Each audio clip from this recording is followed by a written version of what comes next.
You, your character, Vilandra Ithildredden, a literal world away from home. You've been searching for a way back. After surviving an airship crash, and in the process losing the powerful artifact that might have aided you in your quest, you have been earning coin in the nearby town named Willowdale. There you have found yourself at the heart of a conspiracy that threatens to unleash the tides of undeath upon it. At the center of all of it is a void black obelisk and a single man, Matur Highshield.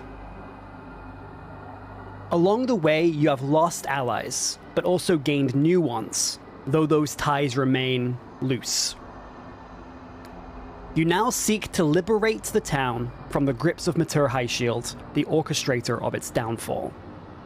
And you now race towards what could be your final confrontation. So where we left off, more specifically, you had just taken a brief moment of pause in your pursuit of Matur as he made a beeline for the Forlorn Parish, this area of the town which you are well acquainted with at this point as being the epicenter for the previous undead outbreak. This moat surrounding it having cut them off from the rest of the town, the townspeople themselves having desperately clung to the idea of hope that their undead families, loved ones, could be cured of their affliction and returned to them. A lie sold to them by Matur Highshield and his associates.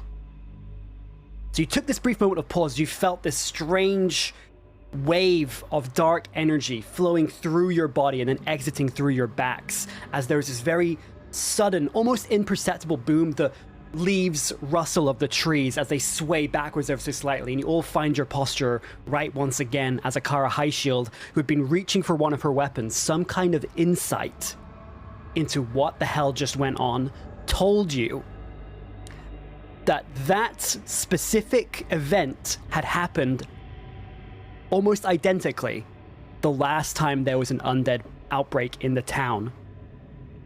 Presumably, Matur Highshield, the villainous man that you are now in pursuit of, has reached the central obelisk underneath the church and has triggered what may be the second coming of undeath in the town.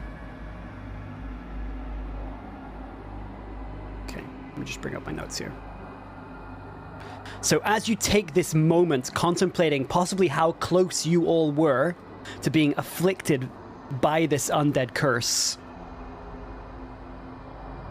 this silence deepens. I want you to give me a perception check, chat, to see what you do notice, both about the presence and absence of sound. I'm just going to open up the dice roll here. Here you go.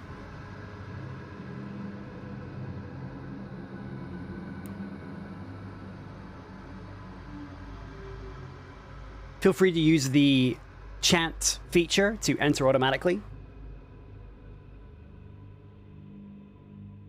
Are you saying that if we didn't help Hunter, we would have been afflicted by the curse? Not necessarily, but it did slow you down.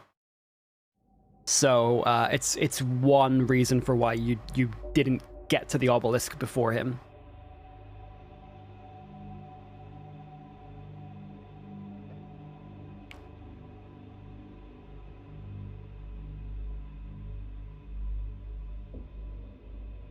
Okay, closing the giveaway.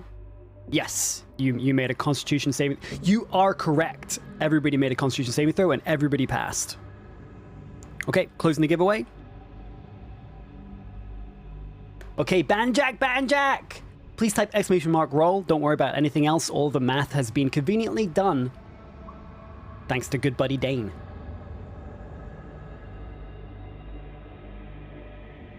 Okay, so with a total of 90... Oh, just in time. We'll count it. So Tilly in the chat redeeming a check bonus as you feel in this moment this strange silence that comes about the area is incredibly unnatural and disturbing. And in this moment of panic, you kind of instinctually reach to forces presumably outside of yourself for some kind of guidance, some kind of insight into what's happened. And in this moment, you could swear that you hear thousands of small voices suddenly go silent. Not just tangible voices, people speaking to each other, having conversation, but also the conversations happening between birds, animals, the things that everyday people take for granted until they're gone. This pulse, whatever it was, has not just affected the people within its radius, but also the wildlife itself. As you could swear, you see the color of all of the undergrowth, of the canopy above you, all of these rich colors, these vibrant greens, the flower petals in pinks and purples and beautiful reds and yellows. Everything gets grayer. Everything becomes more monochrome. And as you look up, the storm that has been building over the last few minutes as you've continued on your chase after Mature High Shield has coalesced into an umbral storm that is now beginning to crackle overhead. And rain begins to fall, but it's not just rain that falls. Out of the sky, out of the canopy of some of the trees, insects, birds, small mammals begin to fall as well to the ground. This moment of silence lasts only but a moment before there is a second deafening explosion over yonder. You can't quite see it yet, but with your perception check, just through a hole in the canopy, you're able to make out the top of the church spire in the Forlorn Parish, and you watch as it very suddenly and abruptly, as of this explosion, soars through the air and out of sight. Shattered, splintered, presumably from its very core from underneath, you can see debris of various shapes and sizes scattering in every such direction, though their impact points are immediately not apparent to you. However, there is one, what seems like fairly small at first, collection of this rubble in the distance that starts to grow bigger and bigger, and it takes you a couple of moments more than you think it should, in retrospect, before you realize it's coming straight towards you. So I need you to give me a dexterity saving throw, chat. As there are a series of boulders flying straight towards you from this explosion.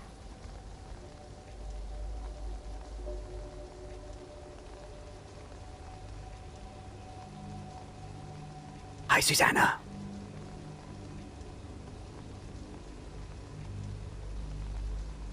So feel free to use the chant command if you like.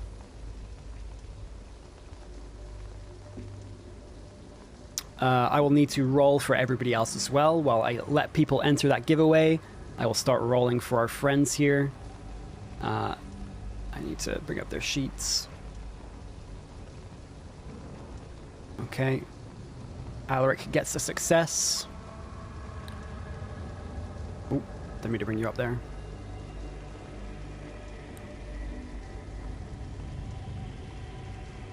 Roga, unfortunately, does not.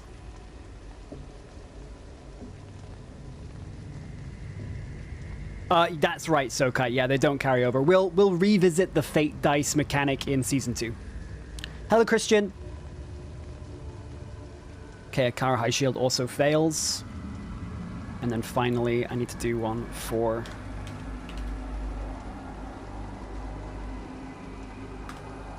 Okay.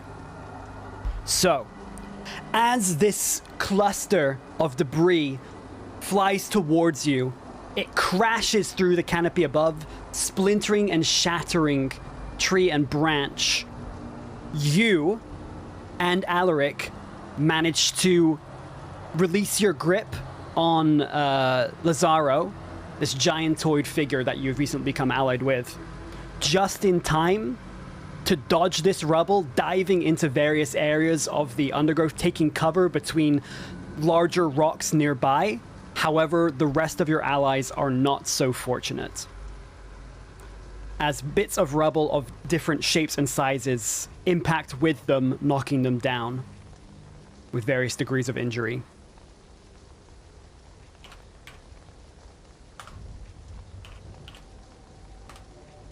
Okay. I just need to update for this for everybody's character sheet. So, as you come to your senses, these deep grooves now dug into various areas around you, shattered trees opening a much wider view of the umbral skyline above you. You look around, it doesn't seem as though any of your allies are fatally wounded. A couple of cuts, what will absolutely be bruises, but managing to avoid the larger boulders, have not taken an unpredictably devastating amount of damage, but still damage nonetheless. So some of the healing that Akara had afforded you and your group after your last battle, unfortunately undone in this moment.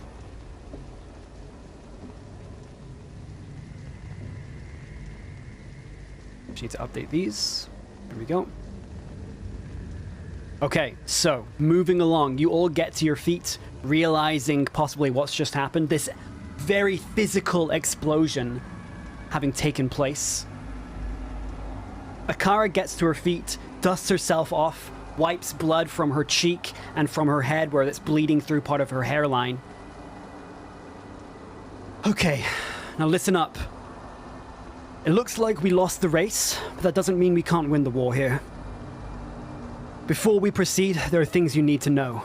And as she begins this small sort of monologue of sorts, you're actually starting to hear screams coming from the direction of the town itself. Because you are above towards the Northwatch Tower, but down towards the south, towards the Willow Halls, towards the residential districts. Screams of panic and grief, as it seems as though some of these boulders met their mark with unsuspecting villagers. The monolith is many things, as I was saying, but there are two primary attributes that you need to know of. One, as far as we were able to tell in our preliminary experiments, the monolith has no way to defend itself other than that pulse. So, with that out of the way for now, expect it to have called for aid as well. 2. It is a conduit that primarily draws power from at least one other plane of existence. And while it is more aberrant in its nature, coming from somewhere far beyond planes of existence that even I'm really aware of, it appears to be linked to a plane of death. Possibly the Shadowfell or one of the Hells. That's why its power manifests the way that it does. Now, the reason why I was called here in the first place is because, well, to put it bluntly, death happens to be my area of expertise. But I assure you that is where our associations end. At this point, my only agenda is to survive, and that's with you. And I hope you understand going into this that I am placing an unreasonable amount of trust in your ability to achieve the impossible. Are we understood?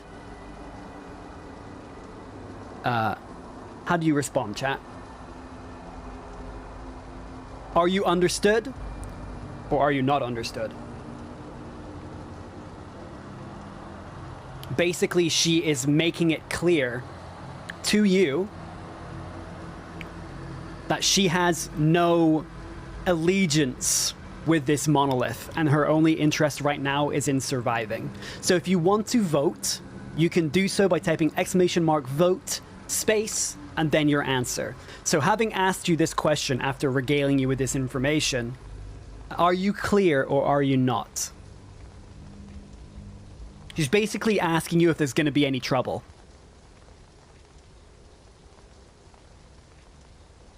Very nice, Firefly. Zach, thank you very, very much for the resub, man. 20 whole months, that's a long bloody time. And Quaint Cat, thank you very much for the follow. Feel free to get involved as much or as little as you would like. It's good to have you here. Okay. So, you nod to her, acknowledging her statements, acknowledging the information she has given you. And what's most important to her, acknowledging that for the time being, you are still allies.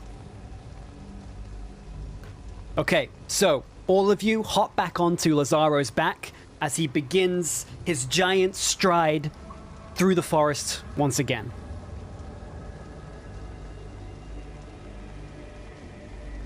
Okay, so striding forwards, you get probably a good 300 feet or so from the shoreline to the moat of the Forlorn Parish, just about to crest the tree line itself before it turns into this kind of pebbly dirt beach. Before you hear heavy footfalls to your left, down towards the south, down towards the town. And as you look there, you can very clearly see that there is a fairly large group of people, seemingly armed with makeshift tools and weaponry and armor, that are hurrying in your direction. What do you do?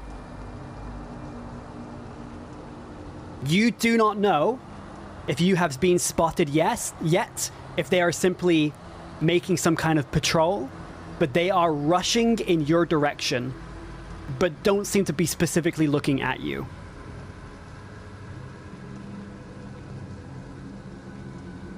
So what would you like to do here? Some suggestions, because I know that some people are new. The important thing about Dungeons & Dragons and what we've tried to retain in the system in the way that it works now is leaving it open to your interpretation, right? So we have an open voting system where there aren't pre-prescribed options that you can choose. You're free to come up with your own solutions and vote for whatever you want. The question is whether or not it's something that everybody else wants to do as well. Okay, so currently you are voting to hide. Does anybody else want to open up a different option, perhaps?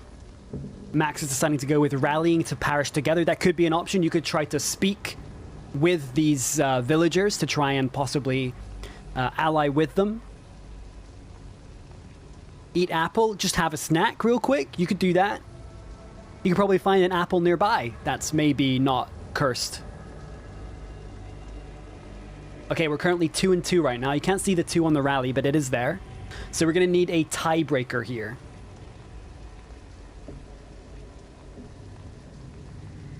Hide, okay. Closing the vote. So with this, you motion for all of your allies to slow down and stop their pursuit. I need you to give me a stealth check, chat. I'm not sure why the dice spot is open. I probably pressed the wrong button. Let me just fix that. Don't enter yet. Don't enter yet. Don't enter yet. Okay. Okay, I need a stealth check from you, please, chat.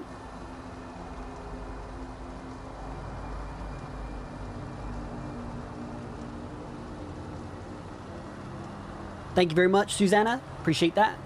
So feel free to use the chant or type ! dice in the chat to enter the giveaway. Don't worry, you don't need to know anything about how D&D works to enter. It helps you with the stakes a little bit. Mod 11, yeah. You've got a thing called expertise in stealth, which means you add your proficiency modifier twice. It's pretty good.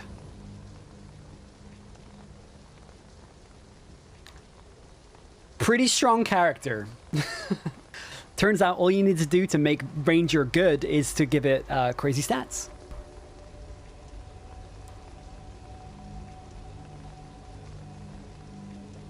Okay, closing the giveaway.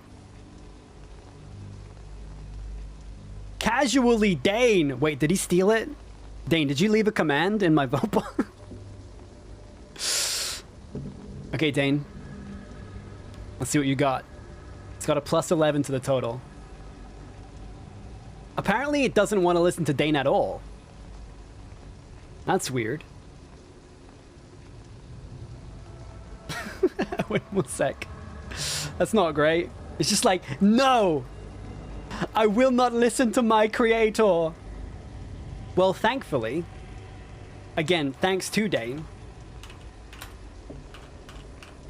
I can just specifically choose him.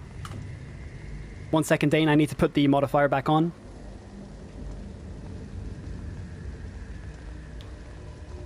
There you go. There we go. Oh my god! Okay. 29 total. Let me roll it for everybody else. See how your friends do as well. Okay, Akara High Shield gets a big old 4.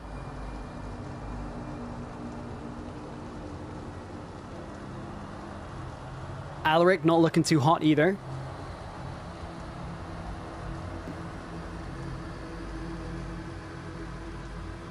Roga does exceptionally well for once. Okay. I also need a stealth roll for Alden, your owlbear companion. And it's always nice to give you that roll, so feel free to enter that one, chat. So this is for your owlbear companion, who is being impressively obedient, all things considered. Roga has low-key been acing these stealth checks, right? Hang on, I just realized. Thanks, Max. I just realized he's got disadvantage because he's wearing plate armor now. So let's see if that's actually true. You know what? He still did well. Look at that. Good for you, buddy. Hello, Drax. Thank you very much for the follow. I appreciate that. Welcome to the channel. Okay, closing the giveaway. Tilly! Okay, Tilly. I'm not entirely sure what this role will be. But I'm pretty sure. Okay, I found it. There you go. Go for it, Tilly. So, this will be a mod 8, actually. Never mind, it's too late, it's too late. So 13, 15 total. Okay. So with that, there are some moments when you are unsure of what is about to happen as these villagers get closer. It seems though your group is actually doing a fairly good job of staying hidden. A couple of moments where you have to very suddenly stop Alaric or Akara from kneeling down onto a twig, or you forcefully put your hand over their nose as they're about to sneeze. But it seems as though you don't attract the attention of this roaming group. As you take a look at them, I want you to give me an insight check.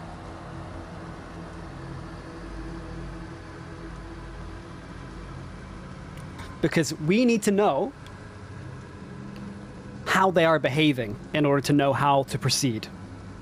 So a lot of dice rolling to start off the session. Hope you're enjoying that, chat. And let's see where it goes.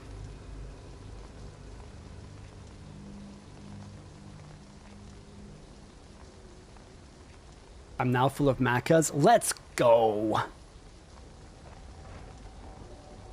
Okay, closing the giveaway now. Susanna. Okay, Susanna, let's see what you get.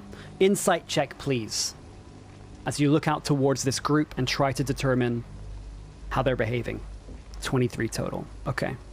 So as you look out through the tree line, hidden as you are, you get a good couple of moments here to look at these individuals one by one. You recognize a couple of their faces. People that you've waved to throughout the town. One of them is apparently one of the miners that you had rescued from the earlier collapse in the week, saving them from that possible crab wave. Not to be confused with anything else that sounds like that. And they seem to have a moment of conversation between each other. It very quickly devolves into bickering. All of them are on edge. Apparently, they were directed to come here. The pronoun used is he. when they talk about this individual, but they don't use the name. They speak about how they were told to come here. What are they supposed to do if they don't find anything? What the hell is going on? They're so confused and panicked and anxious and unsure. However, as you wait in hiding, you see as the body language of one of these individuals begins to rapidly change and their physical state declines. At first, it starts with you can tell the arm is shaking, the right arm. They clutch at their arm trying to steady their blade. Then, mere moments after, there's vomiting. Then this individual collapses to the ground, and there's a very harrowing sight as none of these people make any effort to reach down to help them. They are fully aware of what has happened because it has happened to them before. They all draw their blades, and there's a little bit of argument again between them before one of them breaks formation and instantly just swipes down and hacks into the neck. And it's a brutal display as the first strike isn't a kill. These people are not trained to be guards, warriors, fighters. And then after this takes place, this brutal execution, they are all just looking at each other, panicked and confused, as they begin to run upwards towards the north, leaving the body behind. Okay. What do you do, chat? As far as you can tell, the patrol is gone.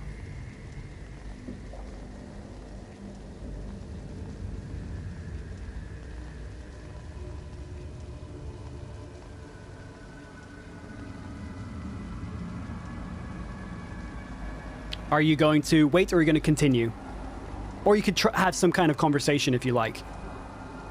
You can just say, like, talk Akara or talk Alaric or something like that, if you wish to have a conversation. Otherwise, we'll assume that your goal is to continue here.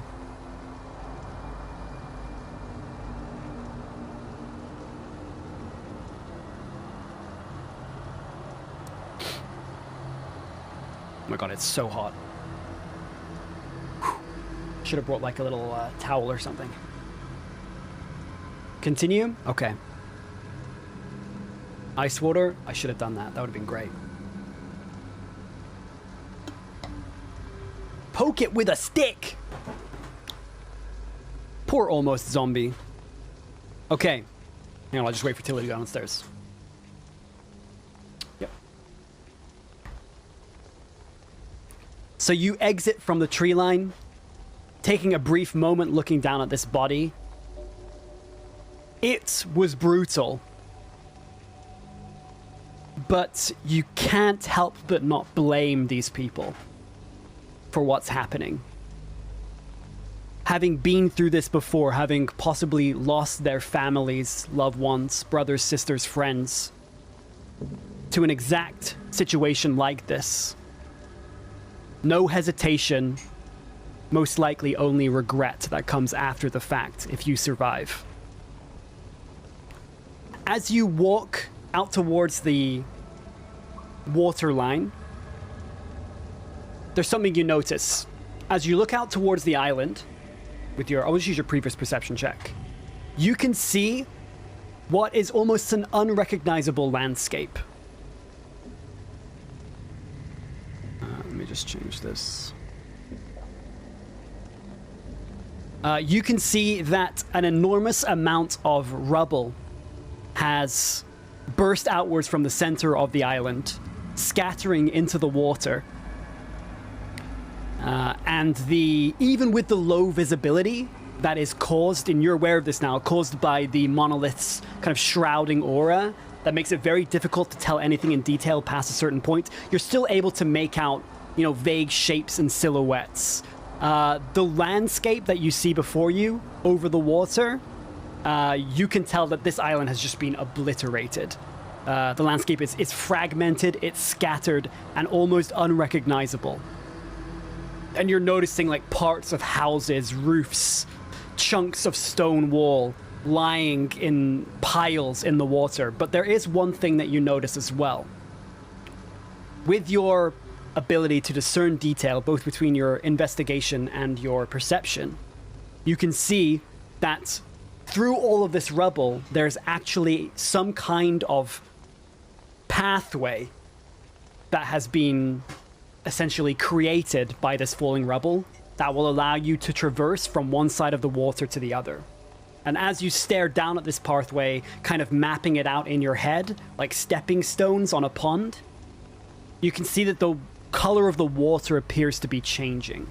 And at first you're wondering if that's a physical manifestation or arcane manifestation, but then you realize as you look up that the sunlight of the midday shining through this umbral skyline, through these clouds, is turning the sunlight almost like a grim crimson red.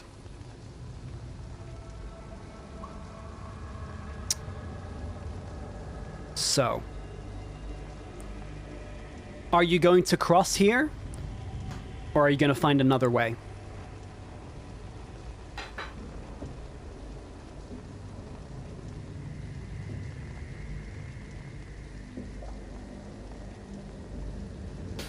Nice one, catch.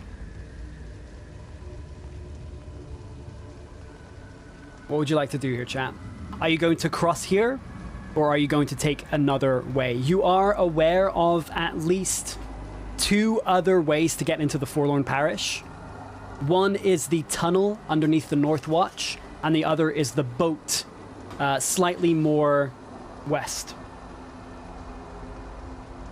Tilly's got me an ice pack, what a legend. Yeah, if you want the full thing, Shadow, just type story. So which one would you like to take, chat? You can take the stone pathway over the water that has been created by the destruction of the island itself, or you could go for the secret tunnel underneath the North Watch. I'm not going to do it now, but I'm just assuming that everybody at this point in time has the secret tunnel song from Avatar: The Last Airbender in their head right now.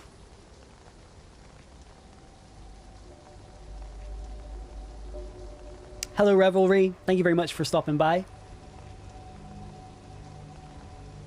I knew it. Okay, so you choose to take the secret tunnel entrance. So, going north with your group, you are aware that you are at this point, as you are heading north, essentially chasing the path that the scouting group had taken earlier. And it's not long before, as you approach the North Watch, you run into this group once more. They don't immediately notice you, so I'm going to ask you another time, are you going to approach, attack, or are you going to hide and hope they leave? Or come up with a different solution of your own. Distraction. Remember that the voting system is open, so you can essentially make up your own answer, and that's the whole point of keeping the freedom of choice alive in D&D. Offer sandwich, there's always got to be one.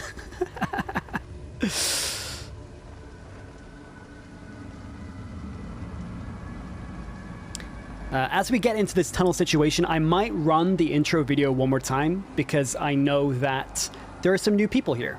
So we'll let them know how to play before we get too deep into the session. It's you can pick it up just by watching, but also, like, it's good to see it. Try to eat them. What a twist. So for people who don't know, people who haven't been here for a while, offering a sandwich has become a little bit of a community meme. But to be fair, it has worked. At least once. So. Okay, we have 2 for hide, 3 for offer sandwich. I'll give it a second here so people can possibly swing the tide here. Ooh, I got a little burpee. Okay, so with that, hide does in fact overtake vote offer sandwich. So I need another stealth check from you, chat. So feel free to enter with exclamation mark dice. There should be a chant that opens up any second now, which you can also use if you're feeling extra lazy. A wonderful Twitch feature that we didn't intend on being used for this purpose, but here we are. Okay, let me enter the dice amounts. Dex, stealth. Okay. So the vote, sorry, not the vote, the giveaway will close in just a couple of seconds here. As you wait in the shrubbery to wait and see how this unfolds. Close. Okay, Scrit. Scrit, give us a roll. Huge modifier this time. And I will start working on everybody else's. Okay, so a dirty 20. You're feeling fairly confident that you, yourself, at the very least, are blending in with your environment like it is your natural habitat. You've spent a fair amount of time here in Willowdale over the last couple of weeks, you know? You've been doing all sorts of jobs and traveling all sorts of terrain. And your familiarity, especially with an area like this that you've been to before, you're very keenly aware of the sight lines and the areas that patrols may be looking at, and you're finding these neat little pockets to kind of move through the undergrowth without detection. Okay, I just need to roll everybody else's real quick while I was doing that monologue. I can't do more than one thing at once, so... Okay, Akara does well. Alaric. Does not so well. Alaric is just an anxious cat, okay? Don't judge him. Disadvantage for Roga. Still gets a 16. I'm not going to get you to roll Alvin's again. We'll just stick with it so we don't slow things down too much. And then finally, I need to do the giant stealth check. Actually does very well. So, even though in tow, you have this enormous giant ally, right? Everybody in this moment, when it matters, doing a fantastic job of even staying enough distance or using the natural surroundings to both cover their tracks, avoid any kind of detection through sound or from eyeline sight. And you kind of move around slightly towards the back of the tower. There's a little bit of a ridge that kind of goes downwards, and you're all just kind of backed up against that, Lord of the Rings style, as you overhear the conversations taking place. As you wait and listen, it's not too much for you, especially, to tell what is being said and the contents and context for the conversations themselves. It seems as though this patrol, at least two of these individuals, there's a total of 6 at this point, at least 2 of them is still freaking out about the fact that they just cut Johnny's head off back there. The others, however, are standing pretty strong, all things considered. Very sturdy and possibly even worn down individuals, jaded by previous experiences. But they're very focused, and they speak about how they were ordered to come here. If anything happened, it was their responsibility. Everybody signed up for it. Their responsibility to guard the North Watch Tower. So here they will stay. So you're aware from this conversation that these individuals weren't specifically sent here for you, but upon a circumstance like this happening, a reactivation of the monolith, everybody feeling this familiar sensation themselves, at least those who have been here long enough, it was their job to rally these specific individuals and head to guard the North Watch Tower. So what are you going to do? These individuals, at this point in time, as far as you can tell, have no intention of moving.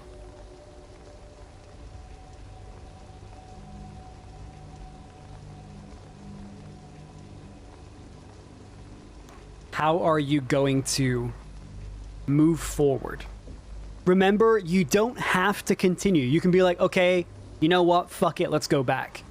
But if you want to get into the tower, you are aware that there is an entrance, kind of like where bricks have fallen out from the second floor around the back of the North Watch Tower. This is how you got in last time. So you are aware that there is a back entrance but you're also painfully aware if you take this route, if you manage to get inside, if you manage to enter the secret tunnel that you noticed before, there is no way that Lazaro, your giant companion, will be able to follow you. He would struggle to get up the tower itself, as worn down as it is now, let alone get into a tiny tunnel designed for people a fraction of his size. Can you summon them later? It's possible, yeah. I mean, there's a fair amount of distance from the parish itself and the moat, the other side of the moat. So it would have to be a fairly loud noise or something along those lines. It's not impossible, but it would be difficult. Or you could send Lazaro across the other way and hope that you meet up. That's also a possibility. So, what's it going to be, chat? Feel free to vote here. We have one currently for go back. So feel free to come up with your own solutions. Just so you're aware, Revelry, if you want to have a multi-word answer, you do have to use underscores, because otherwise the vote bot won't pick it up. I think you can also use dashes, but we've just decided to use underscores. So you could do something just, and again, it doesn't have to be like full of context. You can kind of just, you know, go with the bare bones. So it could just be like, send Lazaro, and be like, pincer maneuver, perfect. You could say that. And then I'll kind of understand from context that that's, you know, what that means. Okay, so it seems as though the majority of people here are choosing to go back to the previous pathway. No problem at all, Revelry. I know people are going to be coming in and they obviously will have some assumptions about how things will work. Just a little bit of clarification, you know, is often all that's really required. Throw a sandwich. I gotta close the vote before everybody votes for that. Okay, so abandoning the secret tunnel, your group begins traveling back down towards the path that had opened up for you from collapsed rubble blown out from the center of the forlorn parish. Doesn't take you long, just about 10-15 minutes or so at a stealthy pace. You're now aware that it has been at least 25-30 minutes since the explosion happened. I can probably make it so that the vote accepts spaces. I mean, if it's possible, Dane, I would say go for it, because I feel like that would be a lot more intuitive for people. That would be really, really awesome. Okay, so as you get back down towards this pathway, these jumping stones across the lake, it seems as though during the time when you were absent, something else has started to happen from towards the town. You can clearly hear, again, more screams. However, amongst them, with your perception being as high as it is, you're able to tell that the screams of distress have changed. It's not just people crying out for their loved ones or catastrophe. There's also very clearly the screams that are more akin to death cries, gurgles, people in the distance, probably encountering friends, family, the undead that have now broken out in the village and are now in the midst of a full-scale assault of undead forces, attacking indiscriminately.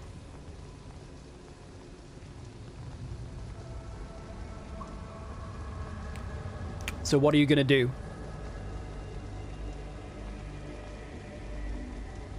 Are you going to, for example, enter the town again to try and save as many people as you can?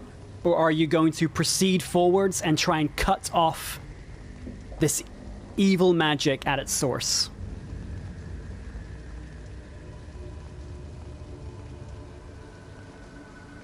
Where are you heading? Village or parish?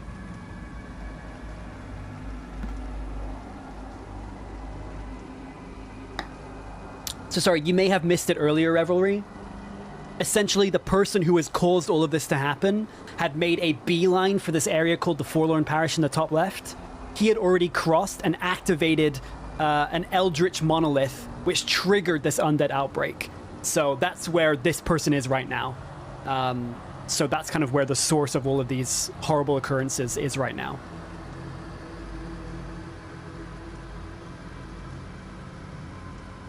Okay, so you decide to head towards the parish. Exactly, Revelry, you get it. Okay, so at this point in time, you decide the best course of action is try to cut the snake of the head and cut off this curse at its roots, if it's possible, to destroy the monolith, to kill Matur, and do what you can from there. Okay. So, from you, chat, I need an athletics check. Okay? There's going to be a fair amount of jumping here as you try and cross. Oh. Tilly with another check bonus. Thank you very much, Tilly. Okay, Max, you're up. Max, please give us our athletics check. As you begin to leap from boulder to boulder. He's only gone and done it, chat. He's only gone and done it. First natural 20 of the night. Poggy woggy, as my Twitch friends say. Okay, so leading the charge, you begin to leap from stone to stone. Not just effectively, efficiently, but almost elegantly. Almost like if the situation were any less dire, you'd be back playing a childhood game with your childhood friends as you would cross the babbling brooks of your homeworld. However, there is no time for joy, no time for revelry in such memories. However, in this moment, those memories do help to guide you forth.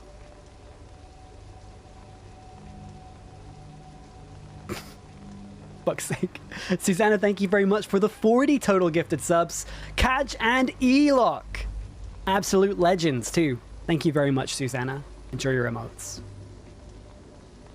I understand, Susanna. I completely understand. Okay, so. Following behind you, Roga attempts the same.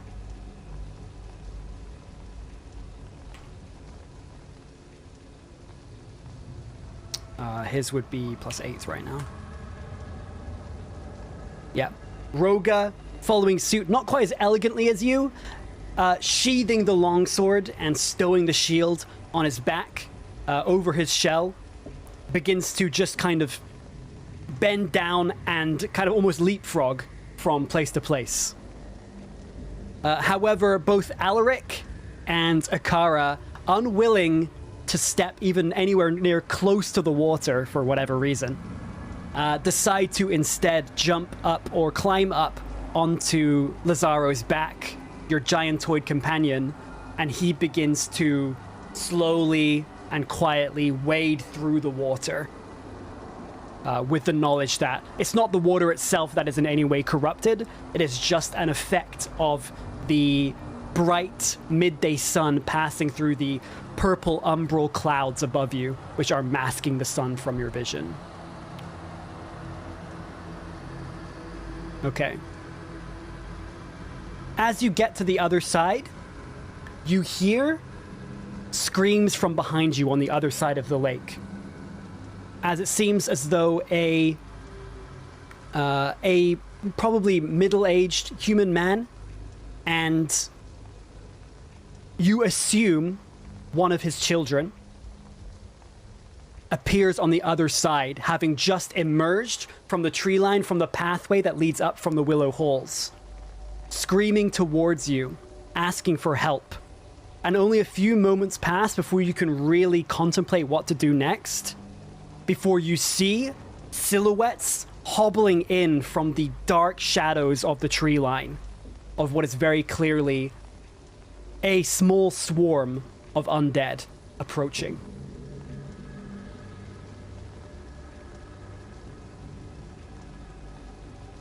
What do you do?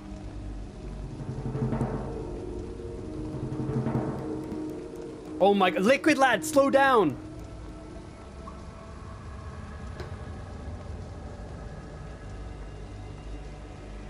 Okay.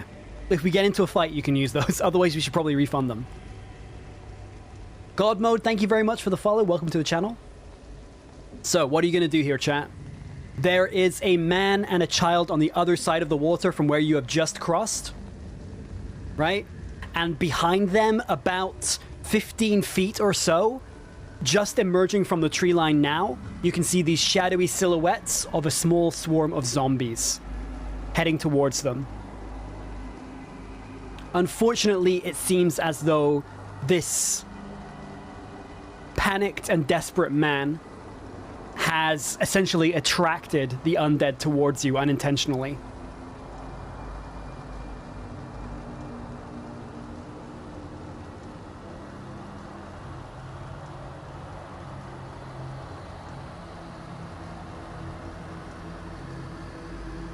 Okay, so you decide to help.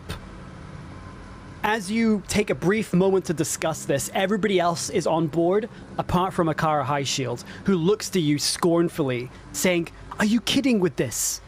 The more we keep trying to save everyone, the more people you're going to lose because of it."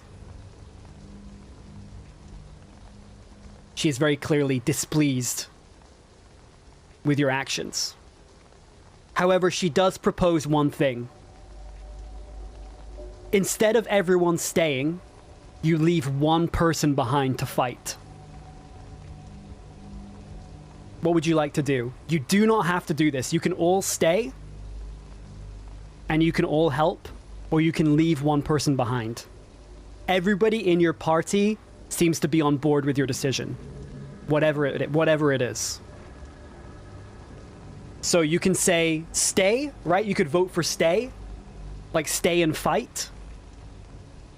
You can vote for one particular individual staying behind to help, and then everybody else continues on.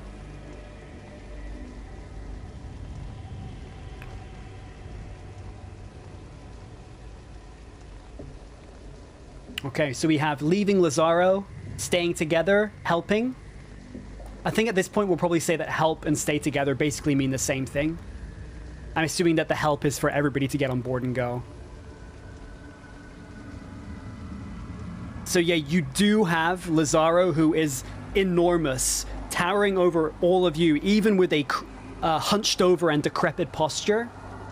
A mutation, the result of experimentation, as somebody with some kind of giant lineage. So far back that it has no other manifestation up until that point. He could stay and help the survivors.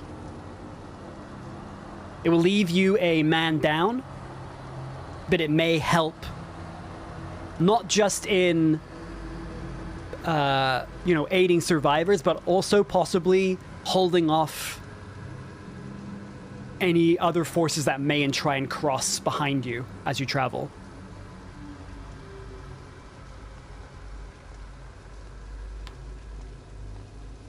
Okay, so you decide to leave Lazaro behind. Okay. So, you kind of put your arm, you place your hand gently on Lazaro's as it hangs down towards the ground, just low enough for you to reach. And you beckon him downwards momentarily, enough that you can speak to him quietly. You convey to him your wishes that somebody needs to stay behind, but not all of us can stay. The longer we wait, unfortunately Akara being right, the more people they will lose. So someone will need to stay behind and hold the line. With no argument, no dissent whatsoever, Lazaro looks to you, and you can see that there is just a hint, even with the struggles that Lazaro has with his deformities having manifested, struggling to really kind of manifest any kind of easily identifiable body language at times, facial expressions. You see what is very clearly an attempt at a smile. As he looks towards you, nods, a low grunt under his breath, before he begins striding back across the river. And you continue on, taking a brief moment to look from where you came as the umbral fog of the monolith begins to take hold. Your vision of him begins to dither and almost fractalize, as you can only see a vague outline, this dark silhouette behind you, a good 60 feet or so, as you can see Lazaro begins to smash down on the undead approaching from the south. Is there a rendezvous point? No. Okay, so you enter into the Forlorn Parish for the first time in what seems almost like an eternity. Your attempt to distance yourself from the events that happened last time you were here, even though it was only a night ago. The loss of your halfling companion as he was disintegrated by a beholder zombie that had been trapped within the church, guarding the monolith itself. You proceed with trepidation and sorrow. I need to change the music.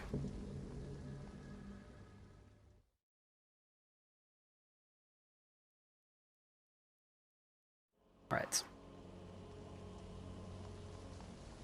So, doing your best to navigate the fractured landscape, stepping from small fractured island to island, you're beginning to be able to make out what is very clearly the epicenter of all of this chaos. The point at which, assumedly, it all started, and where you lost so much in mere moments yourself. The contorted and twisted rocks, buildings, scattered debris throughout the area, more resembling a war zone, more resembling the brutal and almost ungodly sight of the air crash that landed you here in Willowdale to start with. And you're having these momentary flashbacks of the visage of these torn bodies, those who did not find themselves as fortunate as you. You continue to cross, and in the distance, you're able to see what at first seems to be some kind of almost pulsating lighthouse-like energy, but it's darkness, and the tones of the light change, constantly shifting moment to moment from purples to greens to reds.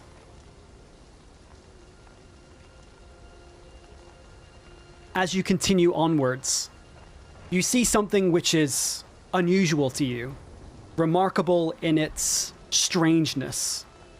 You see around you scattered, torn bodies of the undead that once resided here, roaming this area, constrained as they were, but still roaming freely.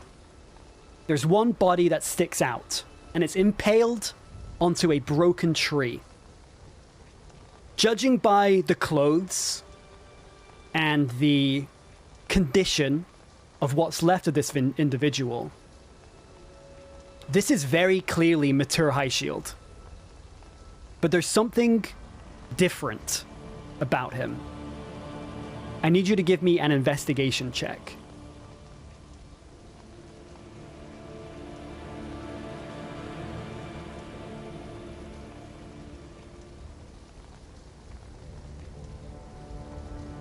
Klefki, thank you very much for the tier 1 sub for 5 months.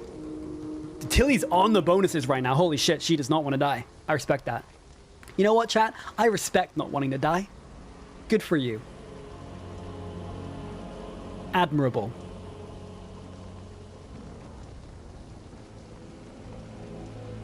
It's okay, Tilly's on it. Tilly's saving everyone's points. Okay, let me set up the dice here.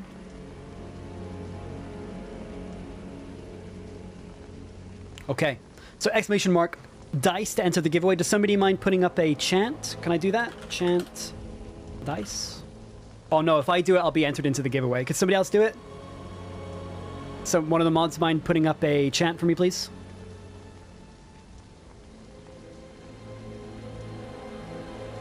Oh my god, I'm sweating so much right now. Thank you, Tilly. So feel free to just use that button to enter if you like. Also makes things a little simpler. The ice on your neck. True, true, true, true, true. Oh my god, that's so good. Sorry, breaking immersion here for a second. Oh, it's heaven.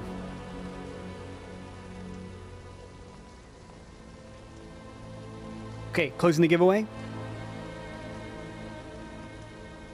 Tilly! Okay, Tilly, you earned this one.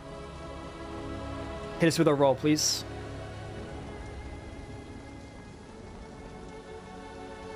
Oh no, why is it? It's very suddenly breaking. I'll give you another one, Tilly, sorry. It's never done this before. The dice bot is too immersed in the story, chat.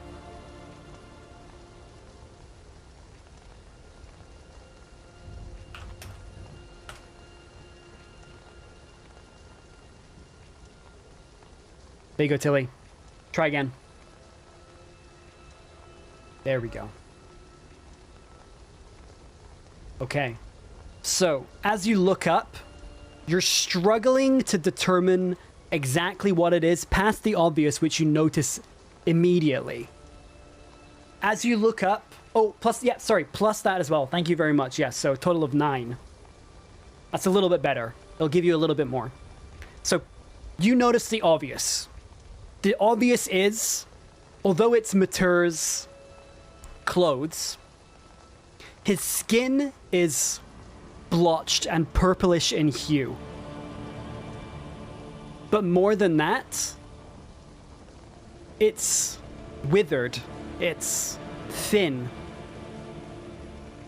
It's almost as if a lot of the meat, the bones, the sinew inside his body has been removed.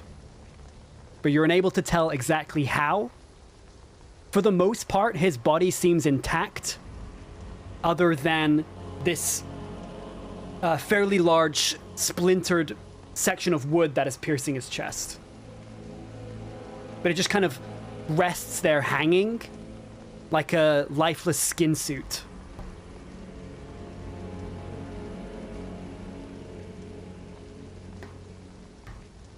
You do get a glance at his face. There is no hair. There is no beard. There is nothing that would otherwise indicate that this is Mater Highshield, other than the clothes themselves. And Akara kind of almost kind of spits on the ground in disgust. With your insight being what it is, it seems as though she is...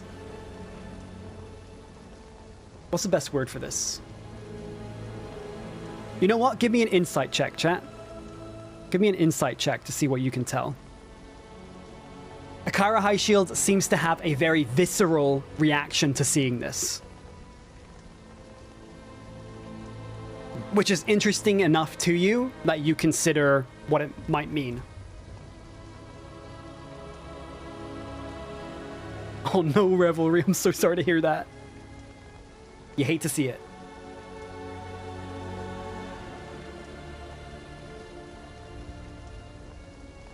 Thank you, Max.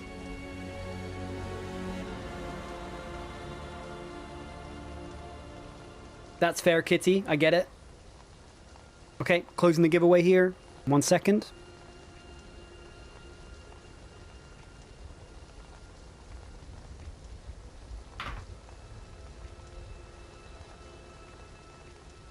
All right, Kaj, take us in. What do we see?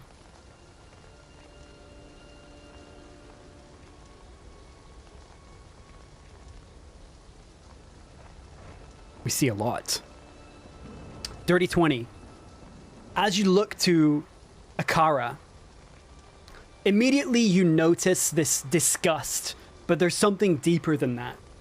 As she looks to him, she also looks down to her own hands for a few moments. This look of contemplation on her face, and then she spits on the ground. and just mutters under her breath, "Foul. Absolutely fucking disgusting."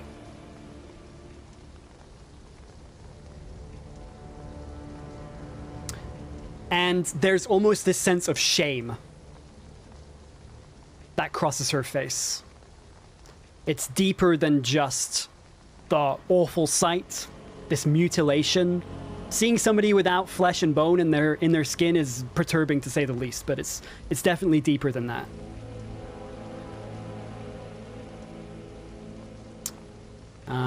Okay. So you continue onwards. And before long, you're able to make out what is very clearly this central monolith that was once underneath the church, but is now revealed at the center of a fairly large crater with various clumps of rubble scattered around amongst bodies of the undead which did not survive the blast. A couple of them still kind of trapped under lots of bits of debris sort of clawing out at you as you pass by. I need to switch the scene.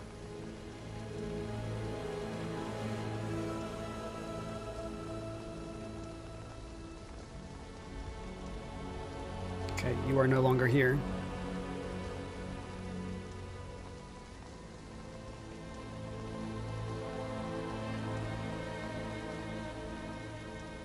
Okay.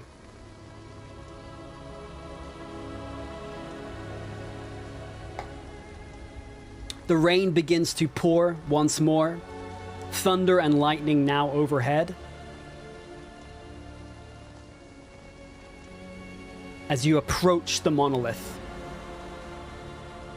As you get closer, let me put you a little bit further back here because I don't think you're quite close enough yet to see this. There we go. As you get closer, you see two things. First of all, you see, as you approach the lip of the crater itself, approaching this monolith that at times almost seems to fade in and out of existence,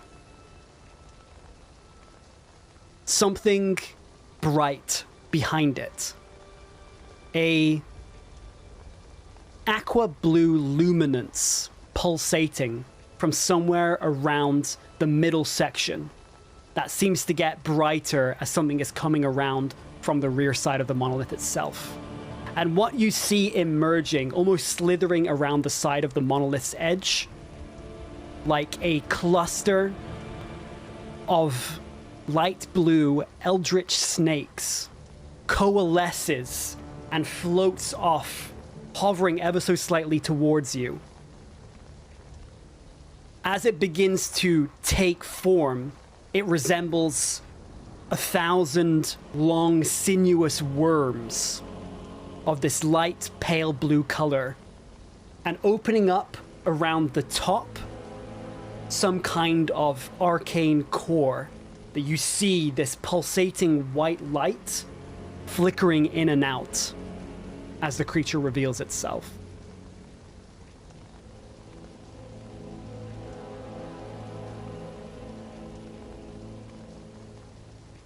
I'll see if I can find a picture for you, actually. I think a picture would be great.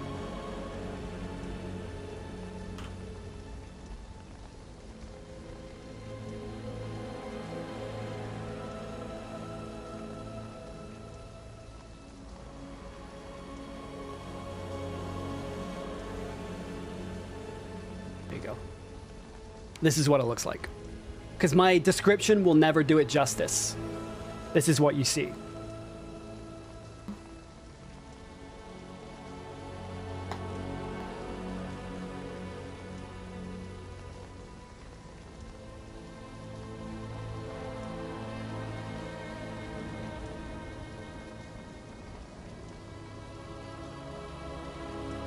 So, as you stand there, as this creature slowly begins floating towards you, oddly illuminated in the otherwise darkened eldritch light, a voice doesn't call out to you, but seems to reach into your mind, and you hear it Not in someone else's voice, not in the voice of a stranger, but in your own voice. As this meaning conveyed to you, translated by your own mind, the voice begins to fill it. Traveler, we know that which you seek. You search for the source. Enter our domain, and we will guide you to it. Show us your home, and we will set you free to roam upon it. Embrace us. And as this sentence finishes, you watch as these tendrils outstretch, its form almost enlarging in some kind of attempt at welcoming embrace. And behind it, back towards the monolith, you see some kind of slithering around the lower section of the monolith itself. And at first you're like, is it another one of these creatures? Before you notice the protrusion of limbs, arms stretching out towards you, as these swarm of undead being called towards the monolith have coalesced around its core, joining themselves together in some kind of protective barrier. A section of these undead part, and you watch as this gateway opens, almost the perfect height for someone like yourself to walk through. This crackling white light, this arcane gateway created in the monolith's form, briefly exposed, surrounded by these outstretching arms. How do you respond? Oh shit, that's the wrong... Ignore this!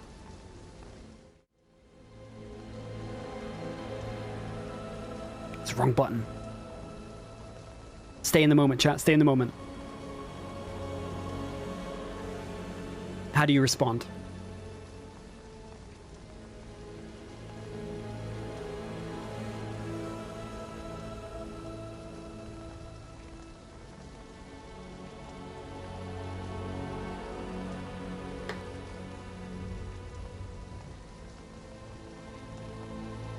Okay. People are feeling aggro. I love it.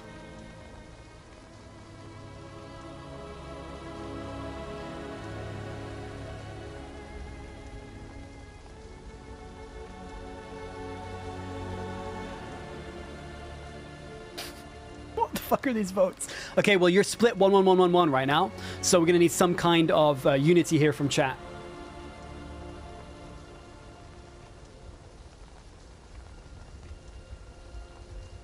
I gotta say, despite wanting to stay in the moment, I am slightly amused by the idea of somewhere, someplace in time, a sandwich just falls from the sky and lands on someone's head. It's important to stay grounded. You know?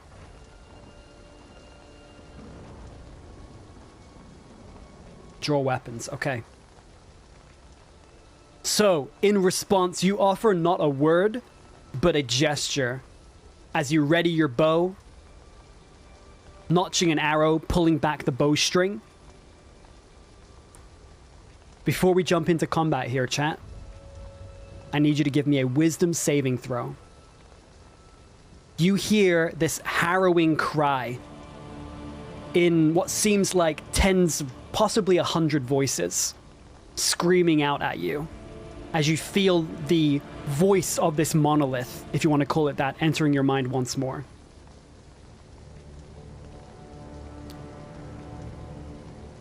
Okay, Christian has redeemed the save bonus. Unfortunately, we don't have a visual for that, but I will make sure that the stream knows it's happening for the VOD.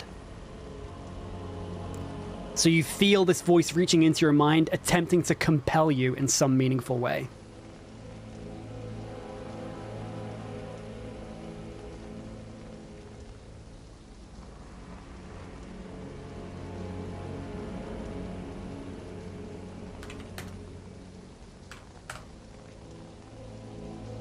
Okay, closing the giveaway. Okay, Sokite. It's been a while, Sokite. Let's see if your luck has changed.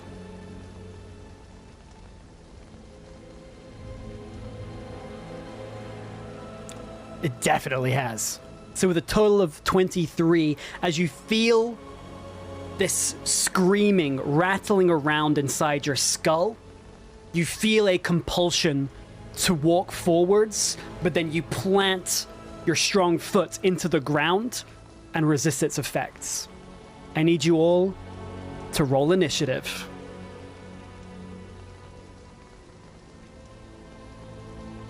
Opening the giveaway, putting on the combat music, setting up the combat.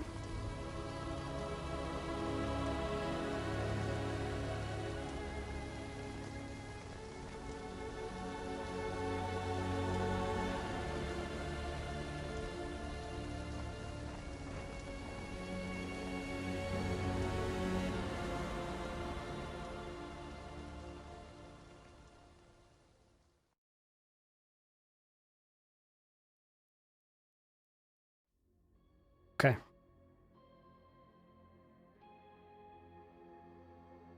I'm gonna zoom in a bit here.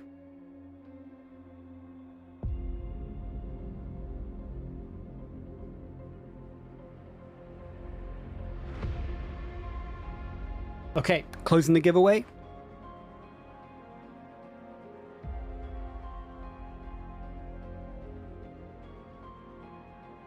Okay, Max again. All right, Max. Let's see what you've got. Your initiative check determines how fast you react to the combat taking place. Okay, so not the biggest roll, but still not too bad. You're a little startled as the noise begins to disperse within your skull, meaning you react a little bit slower than you ordinarily would. Need to enter the initiative for everybody else. Okay, so starting at the top of the round then, with what remains of Matur High Shield, shed of his ordinary mortal skin, frame and form, he drifts forward.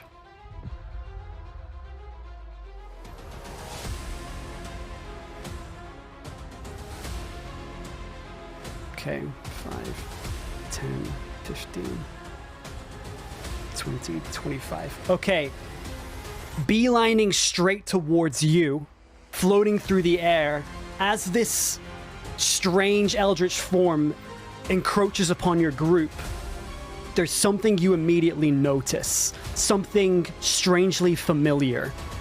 As you look towards this form that Matur has now taken on, this light inside what you imagine is the core of this being, this crackling white energy, looks remarkably similar to something you've seen.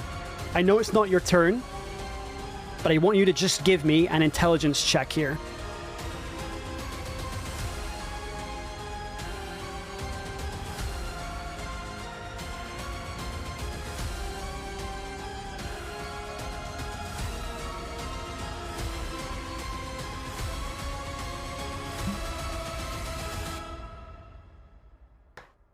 Thank you, Max. All right. Cadge with the bonus. Closing the giveaway. Tilly, give us a roll, please. Extra 2 to the roll here. Okay, so with a total of 13, it takes you a little bit longer than you'd hope. You're squinting, trying to figure out what's happening as you ready this arrow. Just as Matur approaches you and then swerves off to the left-hand side towards Roga instead, there's a moment of recollection striking within your mind. Whatever this arcane core is looks remarkably similar to the orb that you had thrown off the airship. You don't know if it is the exact same one, but whatever form it is remarkably similar. Okay, so I need Roga to do a charisma saving throw.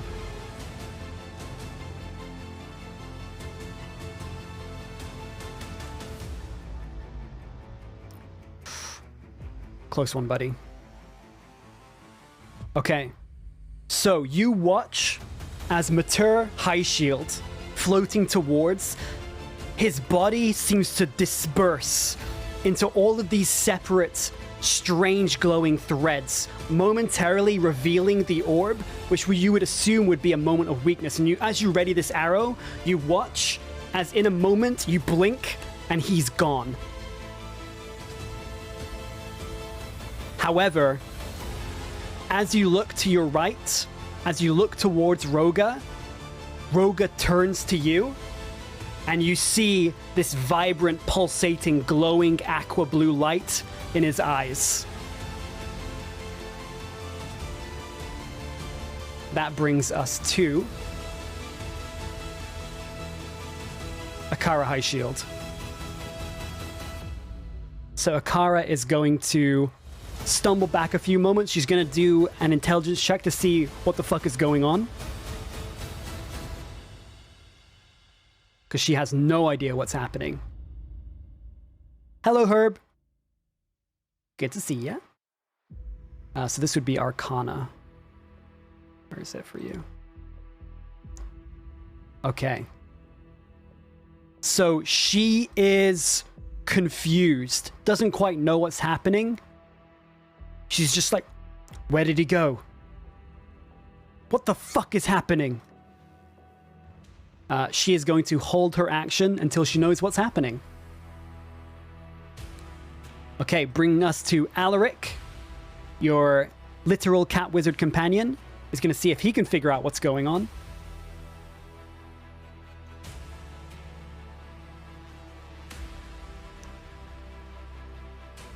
Okay, he can figure out what's going on. I don't know the details, but seems like some kind of... He kind of like wobbles backwards. Possession? Stumbling backwards away from Roga. Does provoke an opportunity attack from Roga, drawing the longsword.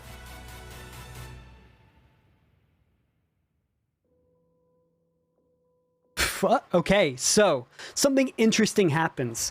As Alaric steps backwards, the blade is drawn. Roga, very clearly possessed by Mater High Shield, these glowing, vibrant, flickering eyes. The blade sweeps down towards him, and then there's the briefest moment where the light dissipates.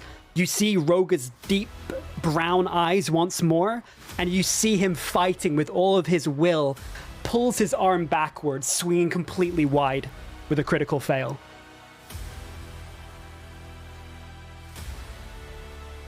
Oh. Momentarily resisting the effects of the possession. Makes another attack. Actually, no, he doesn't get a second attack with class features. So we are now on your turn, chat.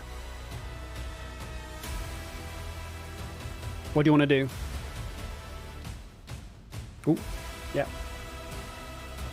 So for people who haven't been here before and who are not familiar with D&D, here's a very quick infographic here. When it gets to your turn, there are a number of things you can do, and you can do them in pretty much any order. Okay, you have movement, bonus action, and you have your main action. Your action is traditionally something like attacking with your weapon. Your bonus action may be a special spell or ability you have that you can do really quickly.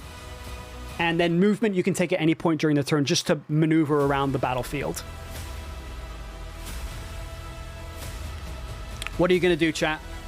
You can try and do maybe something like an Arcana check yourself to see if you can figure out how to end this possession.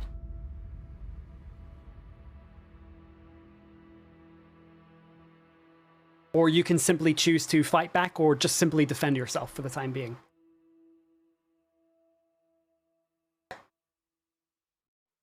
An Arcana check is absolutely valid. Considering you don't know exactly what's happening, you know it's some kind of possession is taking place. Because of your history with monster hunting, you know that possession can take many forms, and there can be, because of that, several ways in which such a thing can be reversed or undone. But you're not quite sure immediately which one it is, and you want to be sure. So you choose to do an Arcana check. Okay, opening the dice giveaway.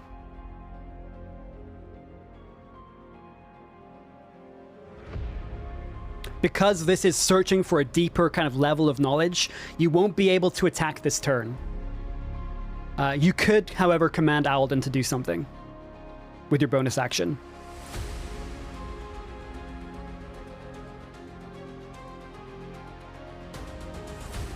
Hello, XD Pro. Welcome to the stream. Here's an explanation of what is happening, more or less. Welcome to Twitch Plays D&D, my friend. You're jumping in at the deep end here, but we'd love to have you. Okay, closing the giveaway.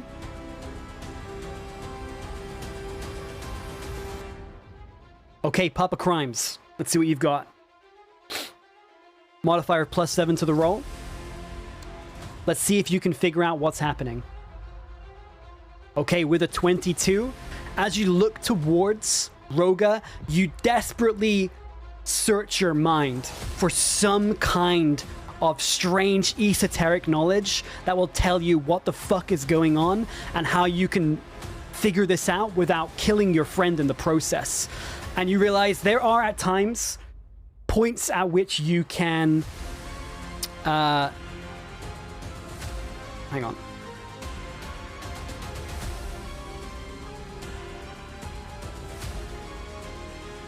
Yeah, I should have to check that. There are points at which, if it's done by purely arcane means, by casting a spell, sometimes you just need to hit a target, and that will try to, like, shake them free of their enchantments. Sometimes with things like ghosts, you can cast certain kinds of spells that expel the undead. In this case, there is a particular spell that would do the job. Protection from evil and good, but neither you or anyone in your party has access to that spell. Short of that, the only way to end this possession is to incapacitate the host. So that means that, unfortunately, this possession will not end until you knock Roga unconscious. You don't have to kill him, but you have to knock him down, which leaves the parasite, in this case, in a vulnerable position where it needs to find a new host. So, what would you like to do with your bonus action? I gotta know what your things with monoliths is. I watched Space Odyssey, and I've never been the same since.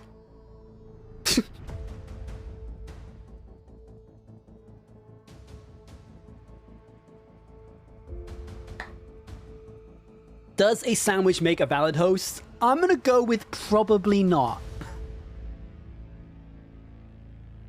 What material is the monolith made of? You actually have no idea. You tried to damage it when you were under the church with mundane stoneworking tools, but it did nothing.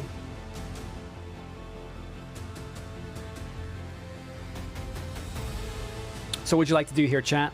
We have one vote for Hecate Bonk, which basically just means command Alden to attack. We also have Alden attack Sad Cat. I understand the sentiment. We also have another Bonk.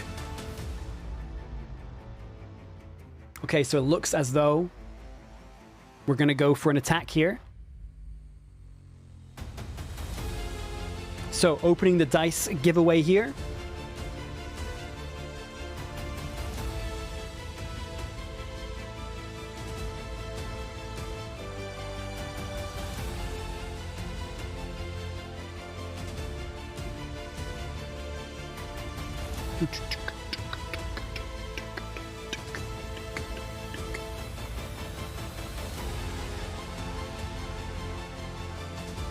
Oh, Alaric's got a spell, does he?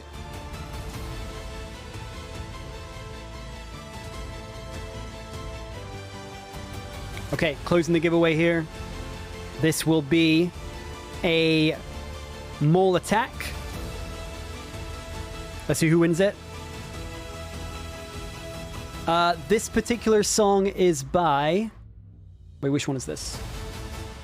I think this is Vital Source. I can't see, it's in a playlist and I can't see which one it is, but I can tell you the name of all three of the songs playing. In fact, I'll just do an info dump after the stream. That'd be good.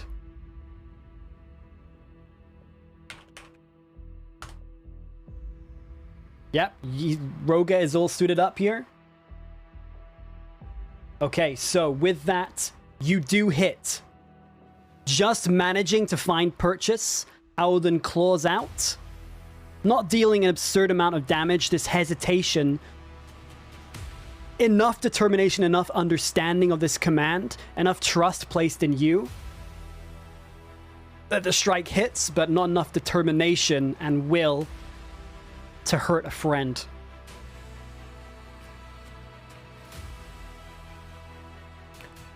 Sorry, chat, I just forgot I needed to do something real quick.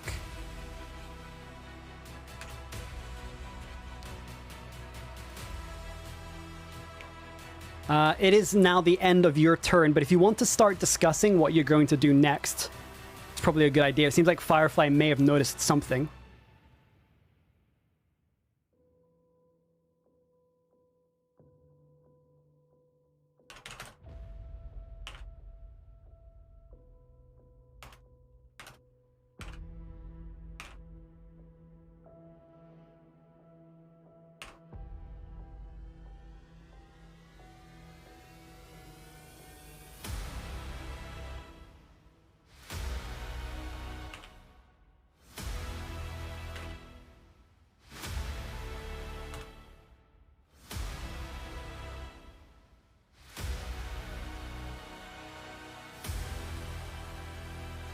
Okay. Fixed. Sorry about that.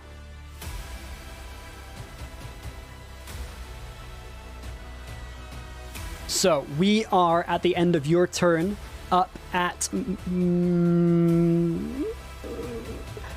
Mature inside Roga's body. Roga moves to you, attempting to make an attack with the longsword.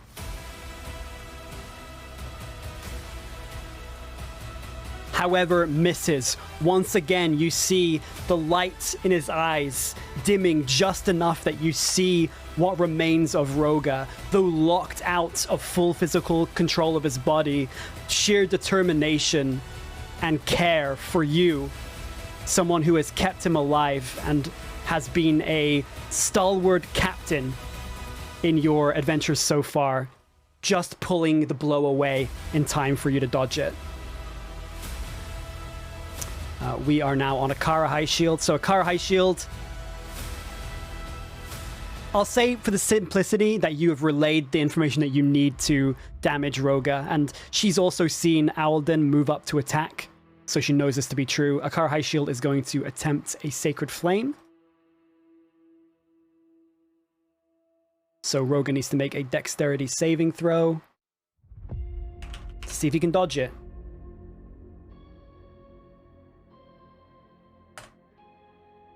Okay. Just fails by 1. So takes 11 points of damage. All right, just enough. So you watch as this gout of dark flame engulfs Roga for a brief moment, and there's this fear you feel that, oh no, what have we done? All it takes is one wrong shot, and we don't get him back afterwards. But as the flame fades, and his form is revealed to you once more, you see that he slowly collapses to the ground, this light in his eyes dims, and you watch slithering out of his mouth and reforming above Mature High Shield.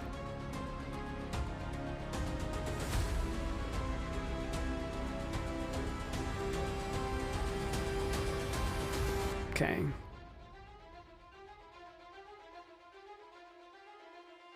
Reforming around this source orb once again. We are on Alaric's turn. Alaric is going to... How many spells do you have left, buddy?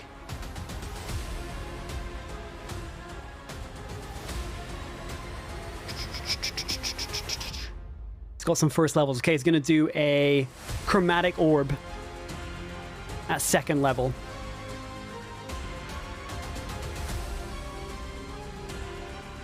Okay, hits.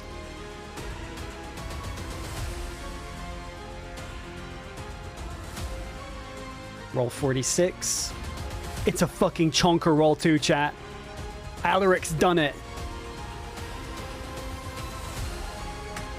So Alaric, in this moment, although there have been moments of failure, hesitation, anxiety-induced antics, in this moment, when it really matters, when it comes down to life or death, Alaric comes up clutch, coalescing this orb of fire between his paws, standing up on his hind legs, and then shooting it towards Matur as he reforms around this source orb. You watch this eruption of fire localized on its core, dealing 27 fire damage.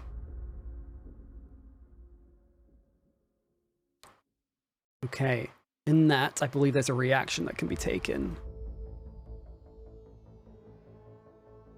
Okay, so, chat, I need you to give me an intelligence saving throw.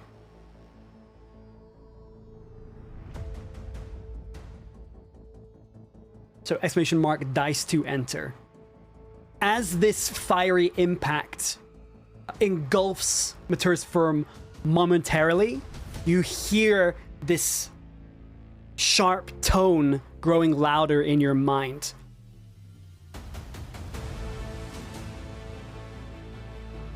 Okay, Papa with the save bonus, adding an extra 2 here, bringing us to a total of...